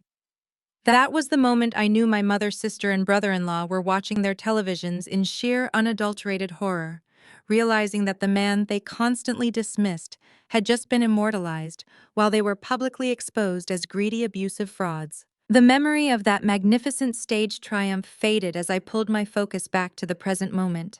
I was sitting in the quiet, secure green room backstage, the heavy oak doors locking out the chaos of the press and the cheering crowds. Uncle Jerome was sitting beside me on a plush leather sofa, still clutching his sunflowers, wiping his eyes with a crisp cotton handkerchief. I looked back down at my glowing phone screen, staring at the 74 missed calls. The timeline made perfect sense now. The calls had started pouring in the exact second Dr. Sterling announced the $15 million acquisition on live television, and the frantic messages had rapidly multiplied during my speech, exposing their financial abuse. My mother's desperate attempts to reach me were not driven by love or pride. They were driven by pure, absolute panic. I unlocked my phone, navigating to the voicemail application. The digital inbox was completely full. I looked at Uncle Jerome, a cold smile spreading across my face. I was fully prepared to listen to their pathetic, desperate lies, and I was entirely ready to set the final trap that would financially and socially execute them once and for all. Right there, glowing brightly on the glass screen of my phone, were exactly 74 missed calls. I stared at the notifications, watching the numbers tick upward as another call attempted to push through the overwhelmed network. 30 calls were from my mother, Vivian. 24 calls were from my sister, Dominique. 20 calls were from my brother-in-law, Trevon. The sheer naked panic radiating from the digital display was absolutely intoxicating. They were desperately trying to reach the daughter they had completely abandoned just a few hours earlier. But to truly understand the magnificent severity of their current meltdown and why my phone was now vibrating like a frantic distress signal, I have to take you back exactly 30 minutes. I need to take you back to the brightly lit stage of the grand auditorium, to the exact moment Dr. Alistair Sterling handed me the microphone in front of thousands of people. When my fingers curled around the cool metal of the microphone, the massive auditorium went completely, undeniably dead silent. The kind of silence that feels heavy, thick with intense anticipation. Every single person in the room, from the faculty sitting behind me to the families packed into the highest balconies, was holding their breath. The red recording lights of the local television broadcast cameras were fixed squarely on my face, beaming my image live across the entire state. In a traditional expected commencement speech, this would be the exact moment a successful graduate profusely thanked their loving parents. This would be the moment I wept tears of gratitude for my mother and sister, thanking them for their unwavering support and boundless encouragement. I did not do that. I did not thank my parents. I did not mention my sister Dominique or her arrogant husband Trevon. I completely and deliberately erased them from my narrative just as they had continuously tried to erase my worth from their lives. I looked past the blinding stage lights and stared directly into the lens of the primary news camera. I wanted my voice to carry straight into the expensive steakhouse where my family was currently dining. I wanted my words to pierce through their pretentious champagne-fueled celebration. They say it takes a village to raise a child and to cultivate a dream. I began, my voice remarkably calm, steady, and echoing with absolute crystal clarity through the massive speakers. But sometimes the village turns its back on you. Sometimes the very people who are supposed to protect and nurture your potential decide that you are a failure simply because your dreams do not fit into a perfect Instagram-ready aesthetic. A low murmur of shock rippled through the front rows of the audience. I was breaking the cardinal rule of polite academic society, but I refused to stop. The truth needed to be dragged out into the harsh, unforgiving light. I was told today that I was the absolute disgrace of my family. I continued gripping the microphone tighter, channeling every ounce of pain into raw, unyielding power. I was mocked because I did not marry into wealth and because I chose to study cancer cells instead of pursuing a flashy, highly visible career. To survive and fund my clinical trials, I did not receive generous checks from a wealthy family. I worked grueling, dangerous night shifts at a hazardous chemical processing plant on the industrial outskirts of this city. I spent over a year breathing in harsh, toxic fumes while wearing a heavy protective suit, scrubbing industrial grease off my skin at 6 in the morning, just so I could drive directly to the university laboratory. The silence in the room deepened into something profound and incredibly heavy. I could see professors in the front row wiping their eyes. My family knew exactly how much I was struggling. I stated my tone sharp and uncompromising. They knew I was sleeping on a miserable cot in the corner of a freezing research lab, waking up every 2 hours to check the temperature of my cell cultures. But instead of offering a single ounce of support, they mocked me. They told me my dirty work was an embarrassment to their refined social standing. They stole my college fund to pay for luxury cars and destination weddings, demanding my absolute submission while actively trying to destroy my future. I took a deep breath, letting the magnitude of my public vindications settle over the crowd. It took sheer, unfiltered grit to survive that level of financial and emotional sabotage. But I stand before you today as proof that authentic, relentless hard work will always triumph over superficial, fabricated wealth. I turned my body slightly, shifting the focus away from the camera and looking directly toward the VIP section near the front of the stage. Out of the 6 velvet-lined chairs allocated to my family, 5 were entirely empty. But right in the center stood the one man who had never doubted me. I did not survive this journey alone. I said, my voice softening with deep, genuine affection as I turned the spotlight entirely onto him. There is one person who saw my immense potential when everyone else demanded my failure. There is one man who silently sacrificed his own dreams to ensure that a young black woman could achieve hers. The television camera operators quickly pivoted their heavy lenses, throwing a bright, brilliant spotlight onto Uncle Jerome. He stood there in his meticulously ironed, slightly outdated charcoal suit, holding his bouquet of sunflowers high in the air. When I was completely out of options and ready to abandon my medical research, I explained to the captivated, emotional crowd, my Uncle Jerome quietly sold his most prized possession. He sold a classic muscle car he had spent a decade restoring with his own hands, piece by painstaking piece. He sold it overnight to pay for my final year of advanced laboratory fees. He never asked for a single penny in repayment. He never bragged about his profound generosity to our community. He simply believed in me when my own bloodline threw me away. The audience erupted into a massive, spontaneous wave of applause directed entirely at Uncle Jerome. The older man covered his mouth with his weathered hand, his shoulders shaking as tears streamed down his face. I watched him absorb the overwhelming respect and admiration of thousands of strangers, a validation he had never sought but absolutely deserved. I turned back to Dr. Sterling, who was standing beside me with a wide, incredibly proud smile on his face. He stepped forward and gently took the microphone from my hand, preparing to deliver the final, most devastating blow to my toxic family's ego. During our contract negotiations backstage, Dr. Sterling announced, his voice booming with institutional authority, Director Kiara did not ask for a larger signing bonus or more vacation time. She demanded one very specific non-negotiable clause before she would sign the $15 million acquisition agreement. MD Anderson Cancer Center is deeply committed to fostering the next generation of brilliant, diverse scientific minds. Therefore, it is my absolute distinct privilege to announce the immediate establishment of a brand new philanthropic initiative. Dr. Sterling looked directly at Uncle Jerome, his expression filled with immense professional respect. Today, we are officially launching the Jerome STEM Community Grant. Dr. Sterling declared, his words echoing powerfully across the grand auditorium. This is a fully funded $500,000 annual trust dedicated exclusively to supporting underprivileged high school science students in this city. It is designed to ensure that no brilliant mind ever has to abandon their research due to a lack of financial support.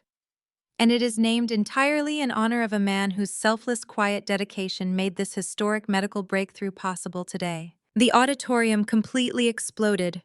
The cheers were deafening, a wild, raucous celebration that shook the very foundation of the building. I watched as Uncle Jerome completely broke down in joyous, overwhelming disbelief. He leaned heavily against the empty chair beside him, sobbing openly, as the crowd around him stood up to honor his name. The television cameras captured every single second of his raw, beautiful emotion, broadcasting his triumph across the entire state. That was the exact moment the absolute gravity of my success was cemented into history.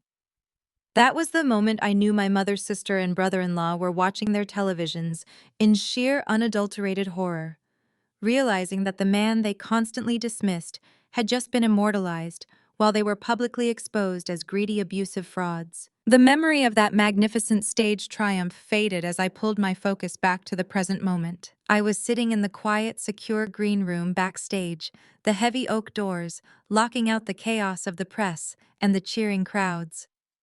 Uncle Jerome was sitting beside me on a plush leather sofa, still clutching his sunflowers, wiping his eyes with a crisp cotton handkerchief. I looked back down at my glowing phone screen, staring at the 74 missed calls. The timeline made perfect sense now. The calls had started pouring in the exact second Dr. Sterling announced the $15 million acquisition on live television, and the frantic messages had rapidly multiplied during my speech exposing their financial abuse. My mother's desperate attempts to reach me were not driven by love or pride. They were driven by pure, absolute panic. I unlocked my phone, navigating to the voicemail application. The digital inbox was completely full. I looked at Uncle Jerome, a cold smile spreading across my face. I was fully prepared to listen to their pathetic, desperate lies, and I was entirely ready to set the final trap that would financially and socially execute them once and for all. Right there, glowing brightly on the glass screen of my phone, were exactly 74 missed calls. I stared at the notifications, watching the numbers tick upward as another call attempted to push through the overwhelmed network. 30 calls were from my mother, Vivian. 24 calls were from my sister, Dominique. 20 calls were from my brother-in-law, Trevon. The sheer naked panic radiating from the digital display was absolutely intoxicating. They were desperately trying to reach the daughter they had completely abandoned just a few hours earlier. I did not feel a single ounce of sympathy for their sudden desperation. I felt only a cold, sharp sense of absolute power. I looked over at Uncle Jerome, who was sitting comfortably on the plush leather sofa in the green room. He had finished wiping his tears of joy and was now watching me with a quiet, knowing expression. He had seen the way Vivian and Dominique treated me for years. He knew exactly what those 74 missed calls meant. I did not even bother listening to the voicemails. I pressed the screen and deleted every single notification without a second thought.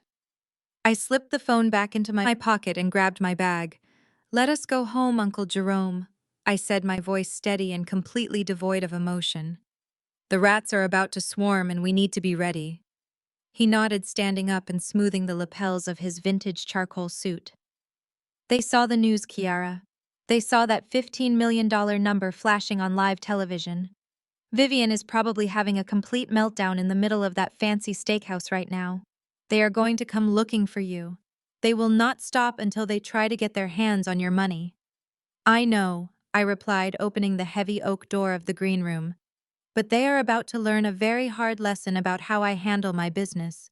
We managed to bypass the chaotic media frenzy swarming the main lobby by slipping out through a secured rear exit. Dr. Sterling had arranged for a private campus security guard to escort us directly to the faculty parking garage. The cool evening air felt incredibly refreshing against my skin after the intense heat of the stage lights.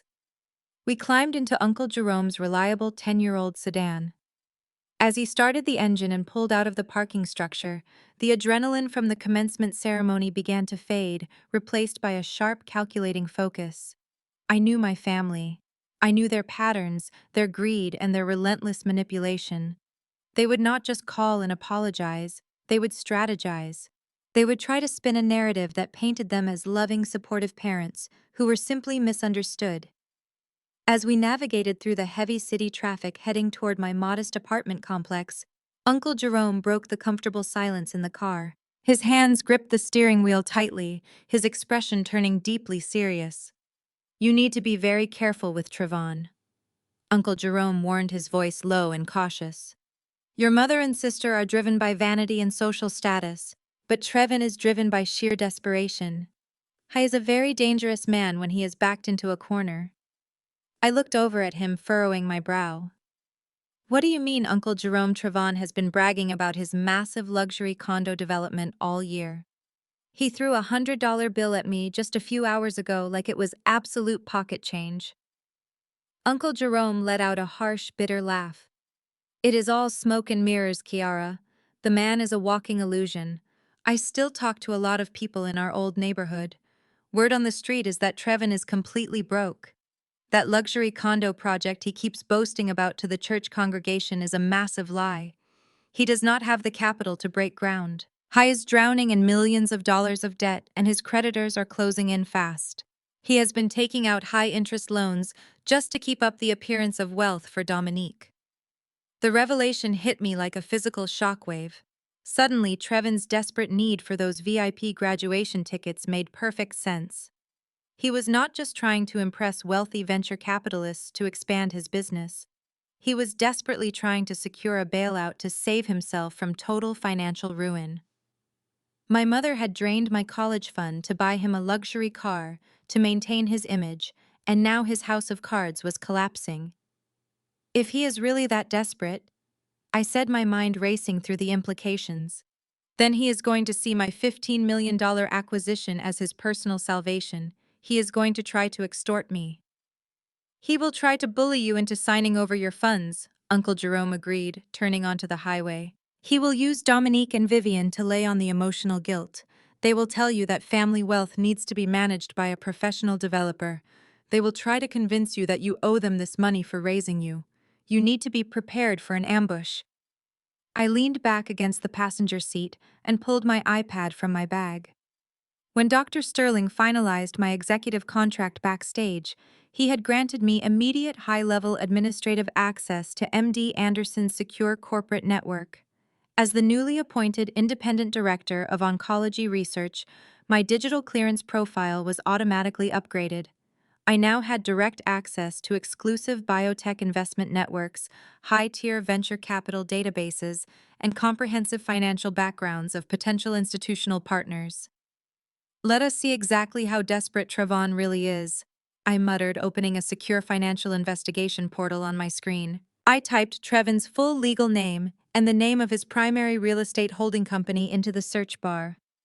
The system took a few seconds to bypass the standard public filters, pulling deep financial records, registered deeds, and pending loan applications. What appeared on my screen was not just a picture of a failing businessman. It was a digital map of a massive, reckless criminal enterprise. I scrolled through the restricted financial filings, my eyes widening with every single document I uncovered. Uncle Jerome was absolutely right. Trevon was completely broke, but the reality was far more sinister than simple debt. Trevon was actively committing rampant systemic mortgage fraud. "Uncle Jerome," I said, my voice dropping to a shocked whisper, "you are not going to believe this." "What did you find?" he asked, keeping his eyes on the road.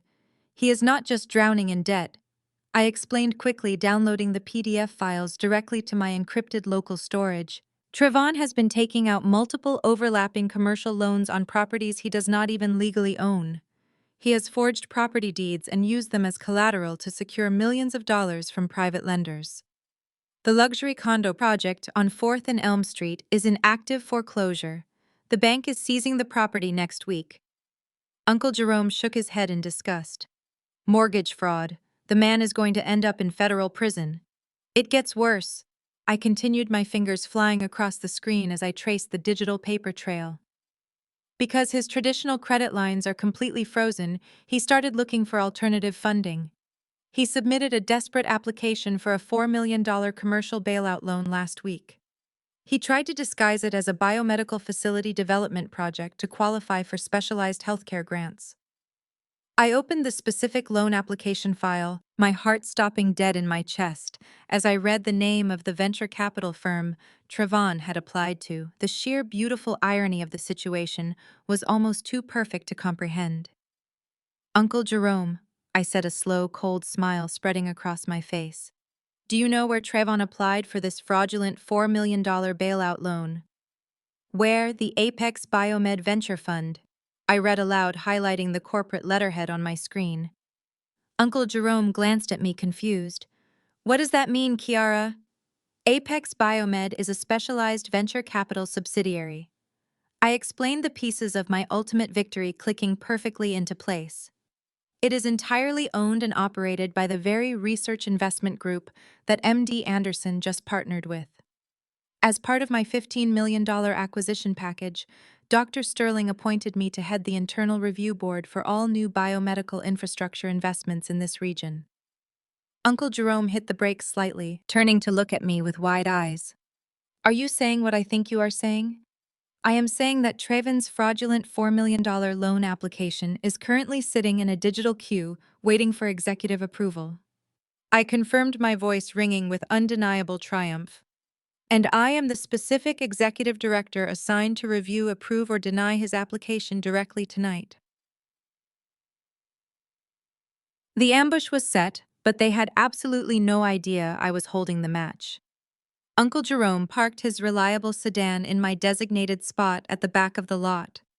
As we walked toward the brightly lit glass entrance of my modest apartment building, I could clearly see their massive leased luxury SUVs parked aggressively right in the front loading zone. They had practically barricaded the entrance, treating my building with the same arrogant entitlement they applied to every other aspect of their lives. I squared my shoulders, feeling the heavy, comforting presence of Uncle Jerome right beside me. I swiped my key fob against the security scanner, and the sliding glass doors opened with a soft, mechanical hum. We stepped into the lobby. Standing directly in front of the main elevator bank was the entire toxic ensemble. My mother, Vivian, my father, Reginald, my sister, Dominique, and my brother-in-law, Trevon, were huddled together, shifting anxiously on their feet. The visual was almost tragically comical. Earlier today, they were dripping in designer brands and sipping vintage champagne at a five-star steakhouse, looking down their noses at the rest of the world. Now they were standing in the lobby of a middle-class apartment building, holding a handful of cheap, deflated Mylar balloons, clearly purchased from a corner gas station. Trevon was holding a generic store-bought sheet cake in a plastic container. They had not even bothered to order something special. They just grabbed whatever was available on their frantic drive over here to secure the bag. The moment the lobby doors closed behind me, Vivian's head snapped in my direction. Her eyes widened with a frantic, desperate kind of greed that made my stomach churn. She instantly morphed into the role of the devoted, adoring matriarch. "My brilliant daughter," Vivian squealed, her voice echoing shrilly across the tiled lobby. She rushed forward, throwing her arms wide open, her face plastered with a wide, manic smile. "Oh, Kiara, we saw the news broadcast. We are just so incredibly proud of you. I knew you were destined for absolute greatness." She lunged forward to wrap me in a tight, performative embrace. I did not flinch, and I certainly did not welcome her. I simply took one swift, deliberate step backward. Vivian stumbled slightly, her arms wrapping around empty air. She caught her balance, her fake smile faltering for a fraction of a second before she desperately tried to pin it back on her face. "Do not touch me," I said, my voice completely devoid of warmth. I looked at the four of them with absolute, unadulterated disgust. You do not get to play the proud mother now. You told me I was the absolute disgrace of this family exactly 4 hours ago. You told me I was entirely dead to you because I refused to give up my graduation seats so Trevon could play a fake real estate mogul. Vivian clasped her hands together, pressing them against her chest in a gesture of mocked heartbreak. Kiara, baby, you misunderstood. I was just overwhelmed with the stress of the day. You know how much pressure we are under to maintain the family image in the community. I never meant those words. You meant every single syllable. I shot back, stepping closer and forcing her to look me in the eyes. You demanded I hand over my VIP tickets. And Trayvon. I pivoted my gaze to my brother-in-law, who was sweating profusely under the lobby lights. You threw a crumpled $100 bill at my feet. You told me to go buy a coffee because nobody cares about a broke lab rat. You told me real business was happening at your steakhouse lunch. I gestured toward the pathetic plastic cake container in his trembling hands. Is this your idea of real business? Trevon ambushing me in my apartment lobby with a discount grocery store cake. The second you find out my net worth is $15 million. Dominique crossed her arms, her face twisting with an ugly, barely concealed jealousy. You do not need to be so hostile, Kiara. Mom is trying to apologize. You should be grateful we even came all the way down to this neighborhood to celebrate with you. Not everyone would be so forgiving after the selfish way you acted at the commencement hall today. Before I could tear into Dominique, my father, Reginald stepped forward. Reginald had spent his entire life playing the passive peacekeeper, enabling Vivian's financial abuse and emotional cruelty by constantly demanding that everyone just keep the peace. He put on his best, most authoritative patriarchal voice, the one he used when he wanted to sound like a respected church elder addressing his congregation. Now let us all just take a deep breath, Reginald said, raising his hands in a calming gesture. We were all just stressed this morning, Kiara. Family fights. Words are exchanged in the heat of the moment. But at the end of the day, blood is thicker than water. We are your family, and we love you unconditionally. I stared at him, feeling a deep, profound pity for a man so cowardly he could not even protect his own daughter from financial ruin. You have $15 million now, Reginald continued, completely ignoring my icy glare. God has truly blessed this family today. This is a monumental victory for our entire bloodline. We need to act like a united front. With this kind of wealth, we can elevate our standing in the church and the community. We need to put the past behind us and move forward together as a solid family unit. You have a responsibility to share this immense blessing with the people who raised you. A family unit. I repeated the words, tasting like ash in my mouth. Where was this family unit when I was starving? Where was this family unit when I was pulling double shifts at a hazardous chemical plant because my own mother stole my college fund? You did not care about blood being thicker than water then. You only care about it now because that water has suddenly turned into a river of cash. Dominique stepped up, pushing past our father. She could not maintain the facade of a loving sister for more than 2 minutes. Her eyes were burning with a toxic mixture of envy and pure, unadulterated greed. She looked at me like I was a lottery ticket she had just scratched off. Look, Kiara, Dominique said, her tone sharp and incredibly condescending. Let us be completely honest here. You got extremely lucky today. You spent a few years playing with test tubes and some corporate hospital decided to throw a bag of money at you for public relations purposes. But you are just a scientist. You have absolutely no idea how to handle real wealth. You do not understand the complex tax implications, the extreme liability, or how to manage an asset portfolio of this enormous magnitude. She gestured proudly toward her husband, who was still awkwardly holding the grocery store cake. Trayvon does. He is a professional luxury developer. He knows exactly how to navigate high net worth investments. You need to sign those funds over to his management LLC immediately so we can properly secure the new family compound. He has a brilliant vision for a massive gated estate where we can all live together, and he can use the capital to finish his commercial projects. It is the only smart financial move to protect the money from the IRS. I looked at Dominique, then at Trevon, and finally at my parents.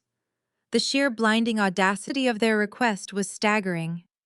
They had driven straight from their expensive lunch, bought a cheap cake, and ambushed me in my lobby with the explicit intention of legally stealing my entire $15 million acquisition before the ink on my contract was even dry.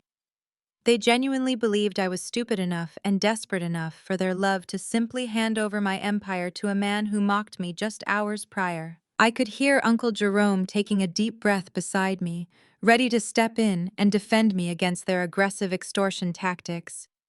But I held up my hand, signaling him to stand down quietly. I did not need protection anymore. I needed to finish this on my own terms. I looked at the greedy, desperate faces of the people who shared my DNA, knowing that the trap I had set during the car ride home was about to snap shut. "You want me to hand over $15 million to Trevon?" I said, letting a slow, mocking laugh escape my lips. The sound echoed off the high ceiling of the apartment lobby, making Vivian flinch. "You want me to take the money I earned through literal blood, sweat, and chemical burns and transfer it into an LLC controlled by a man who told me I was a broke lab rat? You stand here holding a $10 gas station cake and demand that I fund a luxury family compound for the exact same people who refused to sit in my VIP section today." Vivian stepped forward again, her desperation completely overriding her usual carefully practiced elegance. "Kiara, you are not thinking clearly. You are letting your petty emotions cloud your financial judgment. Trevon is a seasoned professional. If you do not let him manage this capital, you will lose it all to taxes and bad investments. We are trying to protect you from your own glaring inexperience. You owe us this much after the public spectacle you caused at the commencement hall today. I owe you absolutely nothing." I stated, my voice dropping to a deadly quiet register that made even Reginald take a hesitant step back. "I paid my debts to this family the day I survived your abuse and built my own future from the ground up," Dominique huffed, crossing her arms defensively. "You are acting like a paranoid fool, Kiara. Trevon handles multi-million-dollar deals every single day. His luxury condo development is going to be the most prestigious address in the city. You should be begging him to let you invest your little payout into his portfolio." I looked at Trevon. He was no longer smirking. A single bead of sweat rolled down his temple. He knew exactly what was hiding in his financial closets, but he still thought I was completely blind to the truth. He thought I was just an ignorant scientist he could easily manipulate into saving him from federal prison. I took a deep breath, perfectly ready to unleash the devastating financial weapon I had downloaded in Uncle Jerome's car. I opened my heavy tote bag, reaching past my graduation cap to grasp the sleek metal edge of my iPad. The execution was ready. Before I could even pull the device from my bag, Trevon stepped directly in front of my father, physically inserting himself as the leader of this ambush. He unclasped the brass latches of his expensive leather briefcase with a click.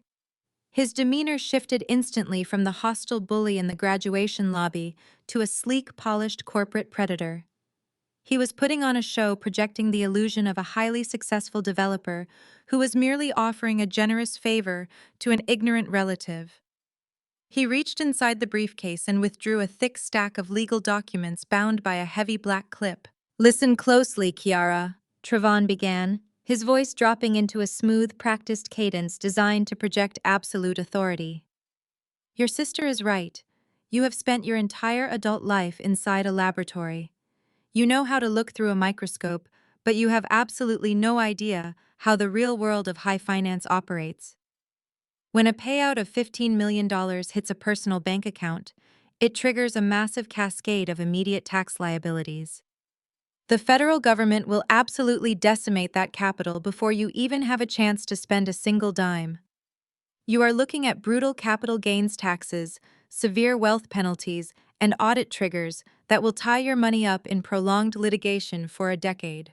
The system is designed to destroy people who do not know how to protect their assets." He slapped the thick stack of papers down onto the small glass table sitting in the center of the apartment lobby. "This is an asset management contract," he declared, tapping the top page with his index finger. "I had my legal team draft this up the moment we saw the news broadcast. It is a comprehensive financial vehicle designed to shield your sudden wealth from the government. By transferring your funds into my established limited liability company, we can immediately classify the money as a commercial real estate investment. It protects your principal, creates passive generational wealth, and shelters you from massive tax penalties." Trevon pulled a gold pen from his inner jacket pocket and clicked it open. He held it out to me, a condescending smile stretching across his face. He truly believed I was nothing more than a naive, sheltered academic who would blindly panic at the mention of the Internal Revenue Service. He assumed I would desperately grab his pen and sign my entire fortune away just to avoid the terrifying financial jargon he was aggressively throwing at me. I did not move. I stood perfectly still, my hands still resting inside my tote bag, watching him perform this pathetic, desperate theater. I looked at the contract resting on the glass table. Even from a distance, I could read the bold print at the very top of the page. It granted his company complete, irrevocable, and exclusive control over all transferred assets. It was not a protective investment vehicle. It was a legally binding license to steal every single penny I had just earned. Take the pen, Kiara. Trevon urged, his smooth tone beginning to crack slightly under the weight of my enduring silence. You are completely out of your depth here. You are playing in the major leagues now, and you need a seasoned professional to run interference. Dominique and I are offering to manage this tremendous burden for you. We are giving you a golden opportunity to participate in the most exclusive luxury condo development in the entire city. Once we break ground, your initial investment will double within 24 months. You will never have to worry about money again for the rest of your life.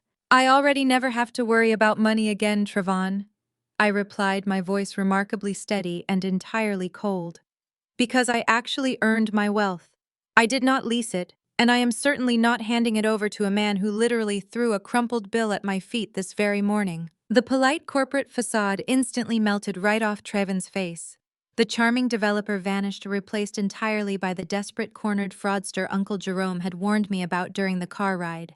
The sweat on his forehead became much more pronounced under the bright fluorescent lobby lights. He realized that the sophisticated financial jargon was not working, so he pivoted immediately to raw, aggressive intimidation. Trevon took a large, threatening step forward, completely invading my personal space. He lowered his voice into a harsh, guttural whisper, intending to frighten me into submission, so the security guard across the room would not hear him. Look, Kiara, Trevon hissed, his eyes wide and uncomfortably frantic. The IRS takes half of that $15 million immediately, unless you hide it in real estate right now. You do not have time to shop around for financial advisors. My development project needs a $4 million cash injection by Tuesday. Tuesday, Kiara. If you do not fund my project today, I will make sure the entire community knows exactly how incredibly selfish you are. You will be paraded through the church as the greedy, vindictive daughter who let her own family starve while she hoarded her sudden wealth. We will tell everyone that you turned your back on the people who raised you. Your pristine professional reputation will be completely destroyed before you even start your new job in Houston. As if sensing that Trevon needed backup to completely break my resolve, my mother eagerly jumped into the fray. Valerie stepped forward, positioning herself right next to Trevon. Her face twisted with a righteous, furious indignation. She was entirely willing to participate in the extortion of her own daughter to protect her fabricated social standing and Dominique's luxurious lifestyle. She weaponized her maternal authority, using the exact same toxic guilt trips she had utilized to manipulate me my entire life. I gave you life! Kiara! Valerie shrieked, her voice echoing sharply against the lobby walls and completely shattering any remaining illusion of civility. She pointed her finger aggressively at my chest. You owe this to us. You owe this family for everything we endured to put clothes on your back and food in your stomach. Trevon is offering you a way to finally prove your loyalty and elevate our legacy. If you do not pick up that pen and sign that paper right now, you are entirely dead to me. I will disown you publicly. I will tell the pastor, the congregation, and all our friends that you have been corrupted by greed. You will have absolutely no one left in this world. You will die miserable and alone. Dominique nodded vigorously beside our mother, adding her own layer of venom to the assault. You are being ridiculously stubborn, Kiara.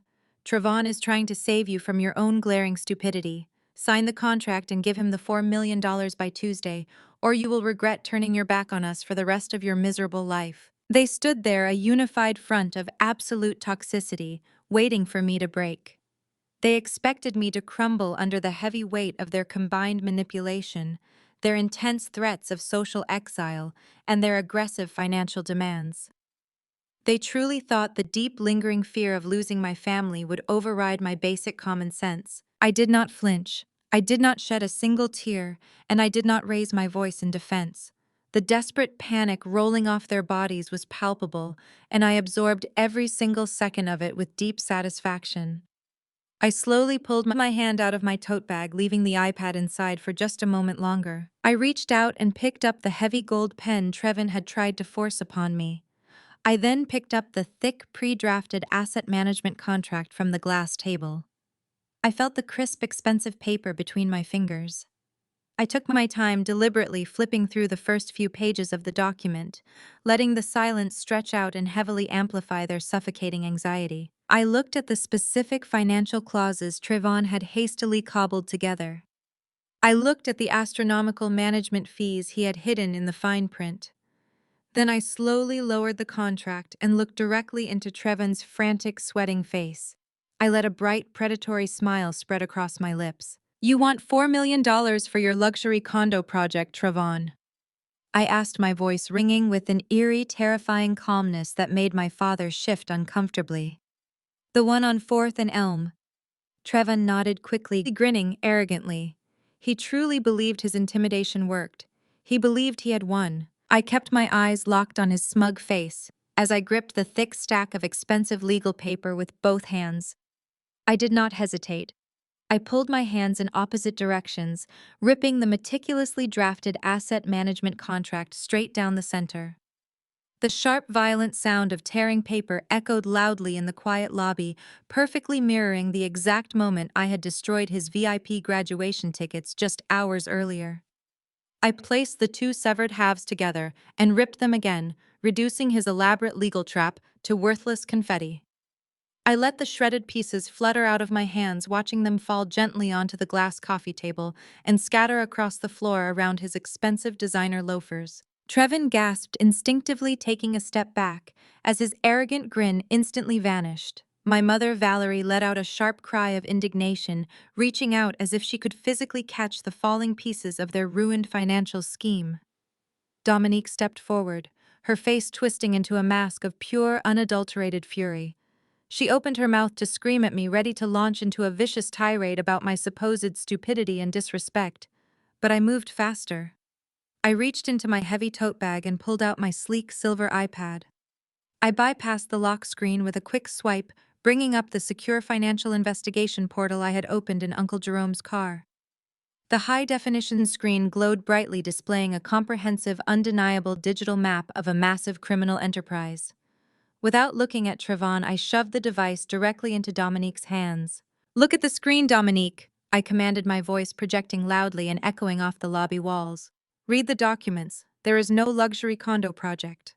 Dominique blinked, looking down at the glowing screen in complete confusion. "What are you talking about? Trayvon is breaking ground next month." "The property on 4th and Elm is in active foreclosure," I stated, making sure my voice carried so the security guard across the room could hear every single word. "The bank is seizing the entire lot next Tuesday. He does not own it. He never owned it. In fact, your husband has forged 3 different property deeds to take out high-interest commercial loans from private lenders to fund your luxury lifestyle. It is called mortgage fraud, Trevon." Trevin went completely pale. His skin turned a sickly ashen gray, and the heavy sweat on his forehead began to drip down the sides of his face. He reached out frantically, trying to snatch the iPad out of Dominique's hands. "Do not look at that, Dominique," Trevon stammered, his voice cracking with sheer panic. "She hacked into something. Those files are completely fabricated. She is just trying to frame me because she is jealous of our massive success." Dominique ripped her hands away from his grasp, stepping back to read the dense legal filings displayed on the screen. Her eyes darted rapidly back and forth across the highlighted text. I had intentionally pulled up the specific documents that bore her forged signature as the primary financial guarantor. I watched the exact moment her brain processed the complex legal jargon. She saw the bright red foreclosure notices. She saw the aggressive debt collection letters from private lenders demanding immediate payment. She saw the offshore shell companies where Trevon had been desperately hiding the dwindling remains of his fraudulent loans. "What is this?" Dominique whispered, her voice trembling, as the terrifying reality of her impending financial ruin crashed down upon her. She looked up from the screen, her eyes wide with absolute terror as she stared at the man she had married. Trevon, what does this mean? Why is my name listed on these default notices? Where did our money go? It is a slight misunderstanding, Trevon pleaded, backing away slowly as Dominique advanced on him. I just moved some capital around to secure better interest rates. The condo project is slightly delayed, but it is entirely fine. We just need Kiara's $4 million to clear the temporary bank hold. It is called massive systemic mortgage fraud, Trevon. I interjected, slicing through his pathetic lies with surgical precision. You have been operating a reckless criminal enterprise, taking out multiple massive loans on properties you do not legally possess. You used your own wife as a financial shield without her knowledge. You are completely bankrupt, drowning in millions of dollars of fraudulent debt, and the federal authorities are already flagging your accounts. Valerie rushed forward, her hands hovering near her face in absolute horror. Dominique, what is the screen saying? Is he really broke? Dominique shoved the iPad violently toward our mother, her breathing becoming shallow and erratic. He forged my signature, Mom. He used my name to secure illegal loans. We are going to lose the house. We are going to lose absolutely everything. She spun around and launched herself at Trevon, hitting him hard in the chest with both hands. You lied to me.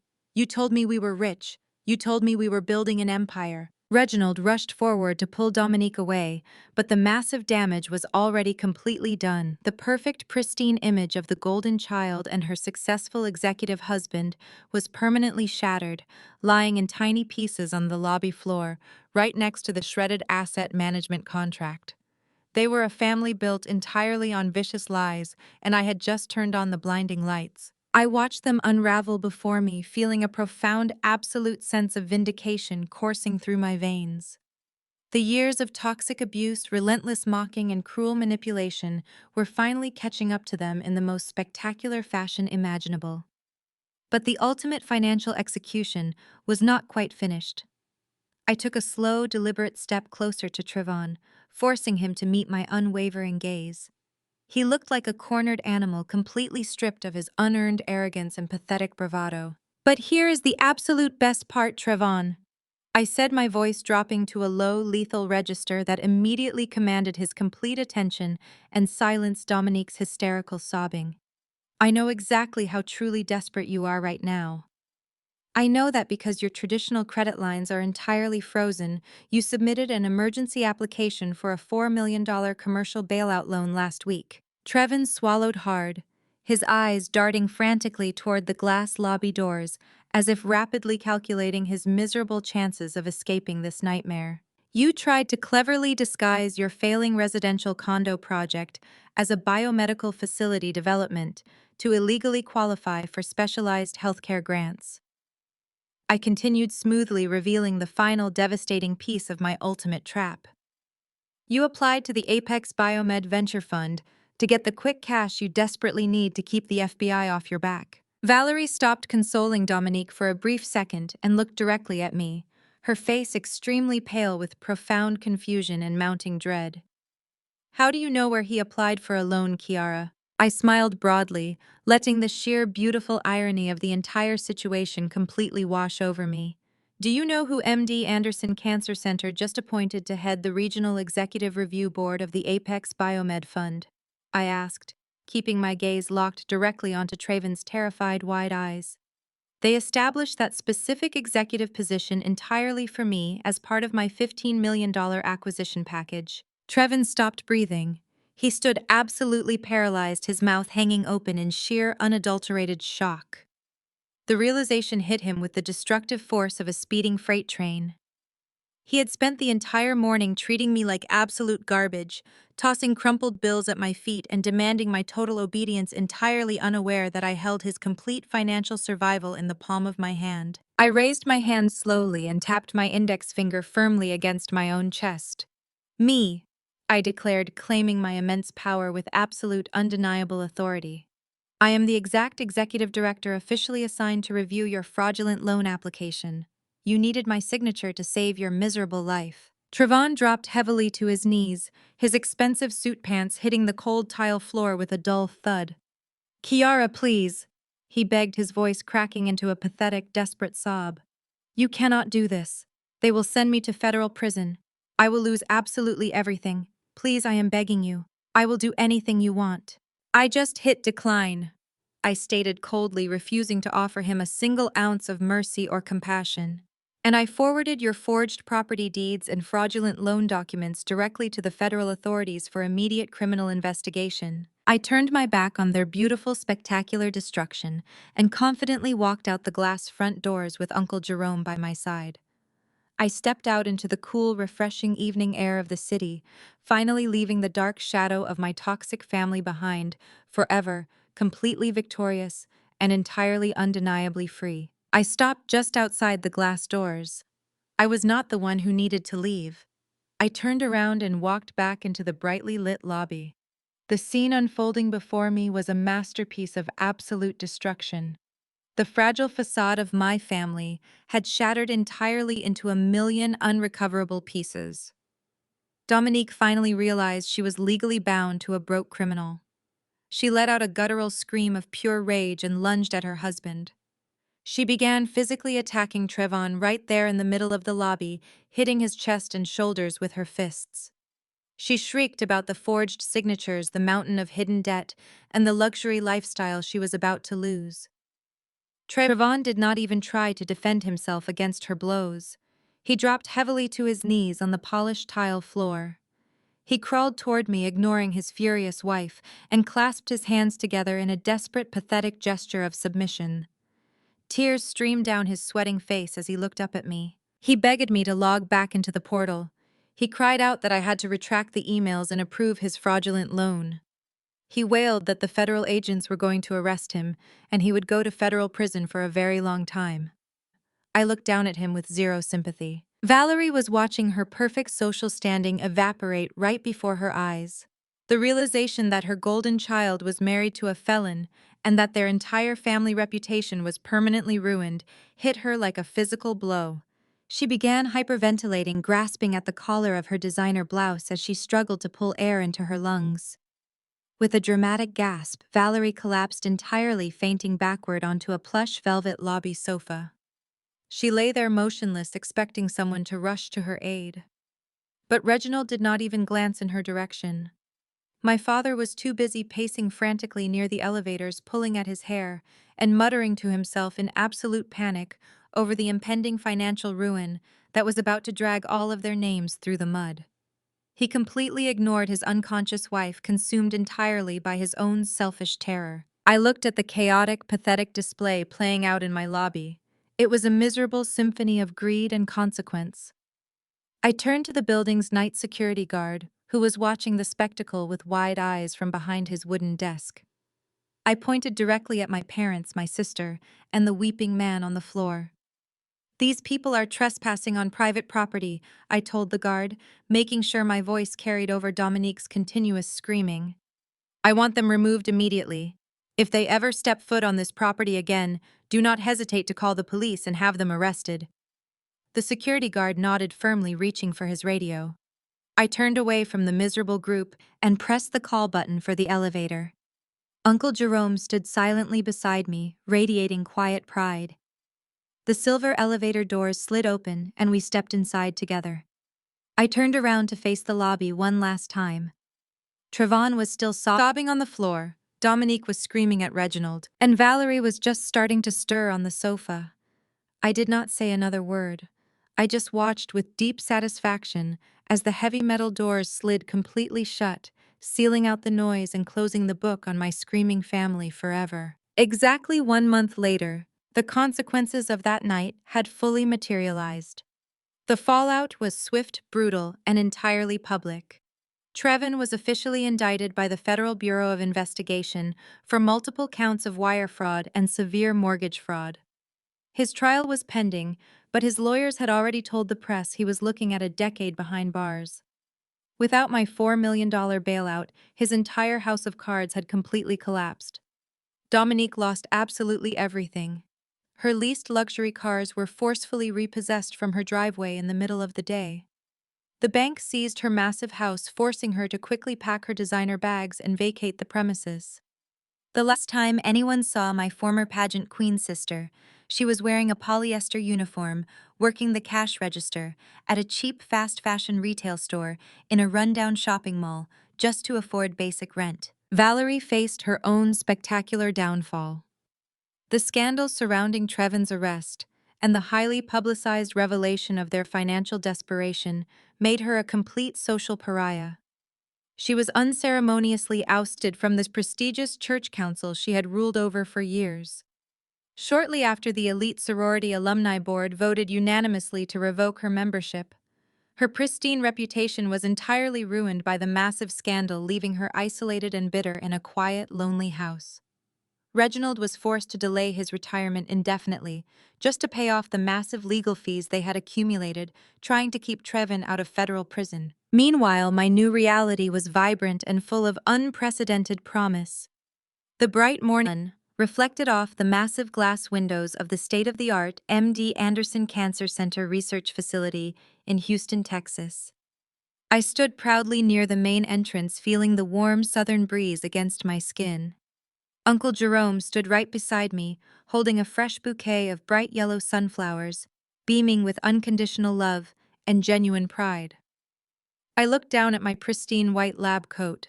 Embroidered neatly across the chest in dark blue thread was my name, followed by the title, Director of Oncology Research.